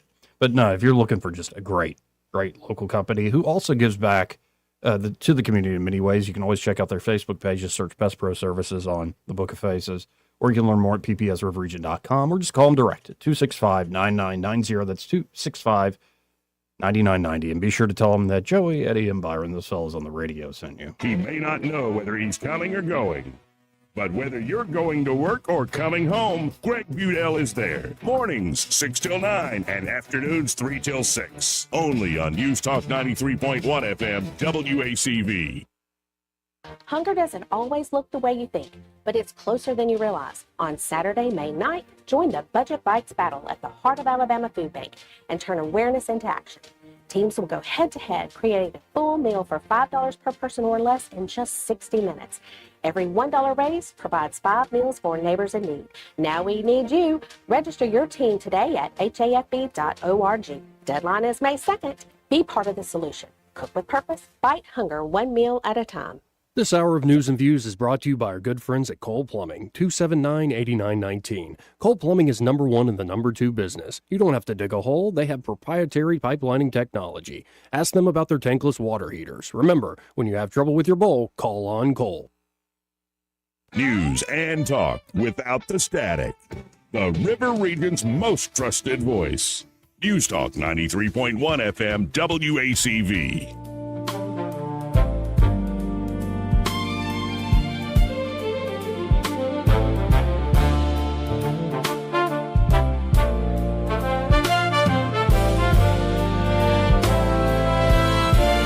Joey Clark.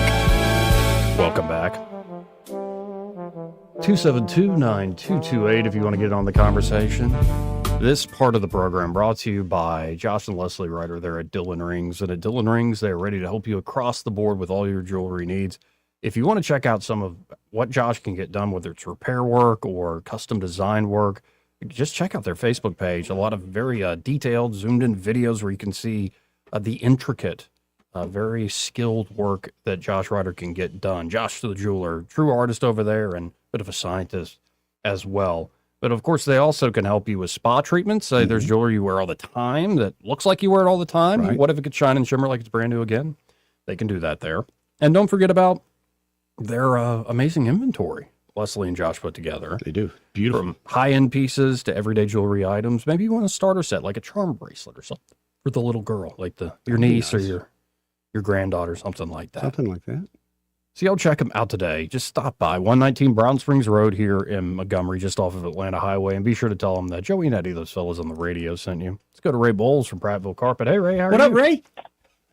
Man, I'm just trucking along. I got a problem I need help with. All right, what you got, bro? Okay, so for years and years, Dad has always been against wearing shorts in the store. Yes. Yeah. Because when He's a man's man. I think it's a good policy. Yeah, he's a man's man. But I have really good-looking legs, and I want to show them all. All right. So today, I show up in shorts. Of course, sometimes I just like to push his buttons. Of just course. For the fun of it. Of course. You know, it was one of those days I said, I'm going to go home with shorts on, just see how Dad acts. So what kind of shorts are we talking about, actually? Yeah, are they booty shorts or just regular working shorts? No, the regular long dress Okay. shorts. Okay, that's not Okay, They all look right. good. That's proper.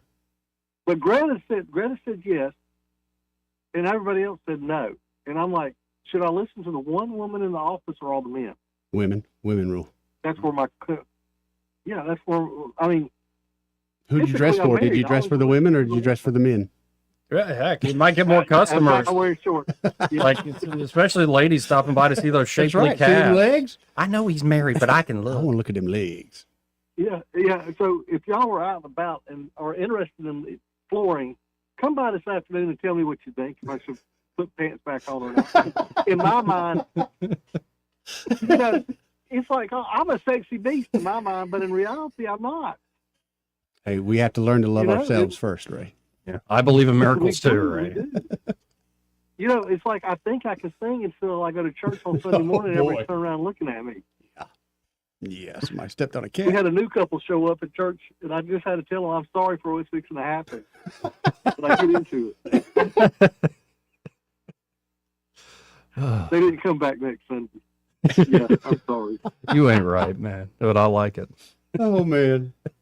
But if y'all were seriously looking for call us, 285-8117. If you want to come by today, I'm closing, so I'll be here till 5:30, and you can tell me what you think about the story. Sounds great, Ray. Again, that number's 285-8117, and be sure to tell them you heard Ray on the radio, Joey and Eddie. Guys, y'all have a great day. You too, brother. Appreciate it, Ray. I always look forward to that final call of the day with him. It's a great way to end the show, to be You honest. never know what you're going to get. No, you don't. Sometimes it's just a quick thing. Sometimes we don't even mention Prattville Carpet. Right. Sometimes, yeah. Just a good conversation. But, good dude. Ray Bowles, very good dude, and they can really help you out. Oh, there yeah. at Prattville Well, Carpet. they can do it all. Great work there. I've sent him to my mother's, so you can trust him. So I know, hesitate to ask, what did we learn today? Because there was a lot of darkness. 85% time. That's what I've learned. If you go to 85 federal, your prison, you're going to do at least 85% of your time. At least. Yep. Well, one thing we didn't get to was Pete Hegseth. Yeah. Now, he did one thing at a press conference this morning. It's like, okay, you dweebs, I see you're being unpatriotic, like not writing good things about the administration in this war, which is a great victory. Yes, yes. Yeah.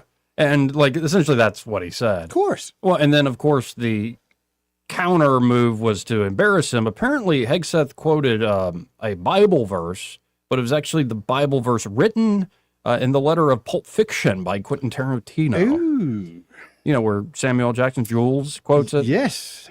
And it's loosely based off Ezekiel 25:17, which in the King James Version is, "And I will execute great vengeance upon them with furious rebukes, and they shall know that I am the Lord when I shall lay my vengeance upon them." Right. But it's this whole monologue that Tarantino based off of that final line.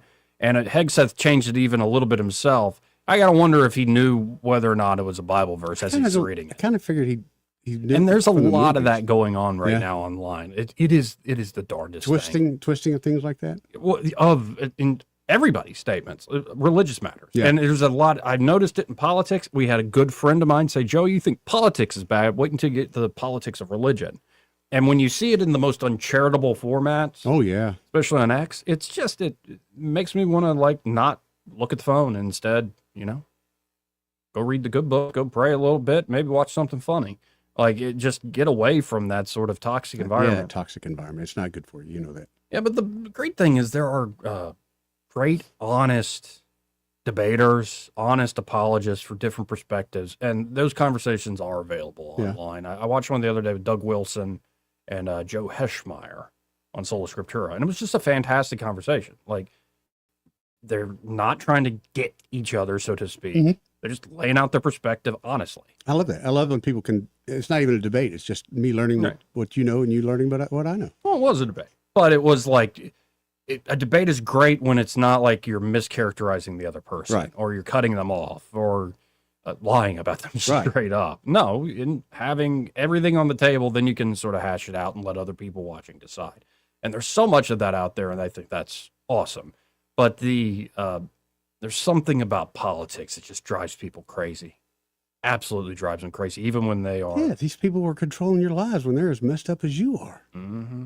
Mm-hmm. Oh, I never got to Justice Clarence Thomas goes off on progressivism, which I was like, he's been doing that his whole career. I heard, but I didn't see the article, but I heard he had a few things to say. Oh yeah, he went off, like saying progressivism seeks to replace the basic premises of the Declaration of Independence and hence our form of government. Thomas said in a speech at the University of Texas Austin Law School. A spirit of cynicism, rejection, hostility, and animus towards America by Americans has taken hold, Thomas said in remarks. Yes. He's right. He is right about that. He's 100% right. Progressivism holds that our rights and our dignities come not from God, but from government. It requires of the people a subservience and weakness incompatible with the Constitution premised on the transcendent origin of our rights. Yeah. No, and often I think progressivism is like a weird Christianity light. Yeah. And that's a nice way of putting it. Yeah. Christianity light. Yeah. Interesting. Like, he's a good moral teacher and metaphorical example, but really need to come down from the cross and get some good policies in place to, help people in a practical way. Which is like, I'm not against helping people in a practical way. We're called to do it, but in particular, all the stuff we talked about today, the tolerance thing, to where you're tolerating some of the craziest depravities that are hurting people. At the end of the day, I think we messed up, though, Joe. Our tolerance, not to go on and on, but our tolerance has just gone down to the fact we want everybody to be happy instead of saying, no, you can't live that way, not in my world. Yeah, Thomas said they recast themselves as institutionalists, pragmatists, or thoughtful moderates, all as a way of justifying their failures to themselves, their consciences, and their country. Wow. Yeah. In my view, we must find in ourselves that same level of courage that the signers of the Declaration have, so that we can do for our future what they did for theirs. Just not there yet. It's going to be interesting to see if he gets one last hurrah. Maybe him and Alito drop at the same time and Trump nominates two different people. I didn't even know that. I didn't even think about that. It's possible. Trump was floating it out there yesterday. Nice. Anyway, y'all stay tuned. Thanks for being here. No problem. Guys, tomorrow we got you in Carico? Yeah. All right. I don't kill myself on the jet ski tonight. Yeah, be careful out there, big boy. By the way, we figured out what the French F word is. I don't know. I didn't bother looking it up. Eddie. Broadcasting from the Riverside Chevrolet Master Control Center, this is WACV Cusana, News Talk 93.1 FM. When it's Chevy, it's Riverside. With SRN News, I'm Bob Agnew in Washington. Israeli Prime Minister Benjamin Netanyahu confirms he has agreed to a 10-day ceasefire in Lebanon. In a video statement, Netanyahu said that he was taking the step in an attempt to, in his words, advance peace efforts with Lebanon. Speaking with reporters outside the White House, President Trump says he's hopeful Israel and Lebanon can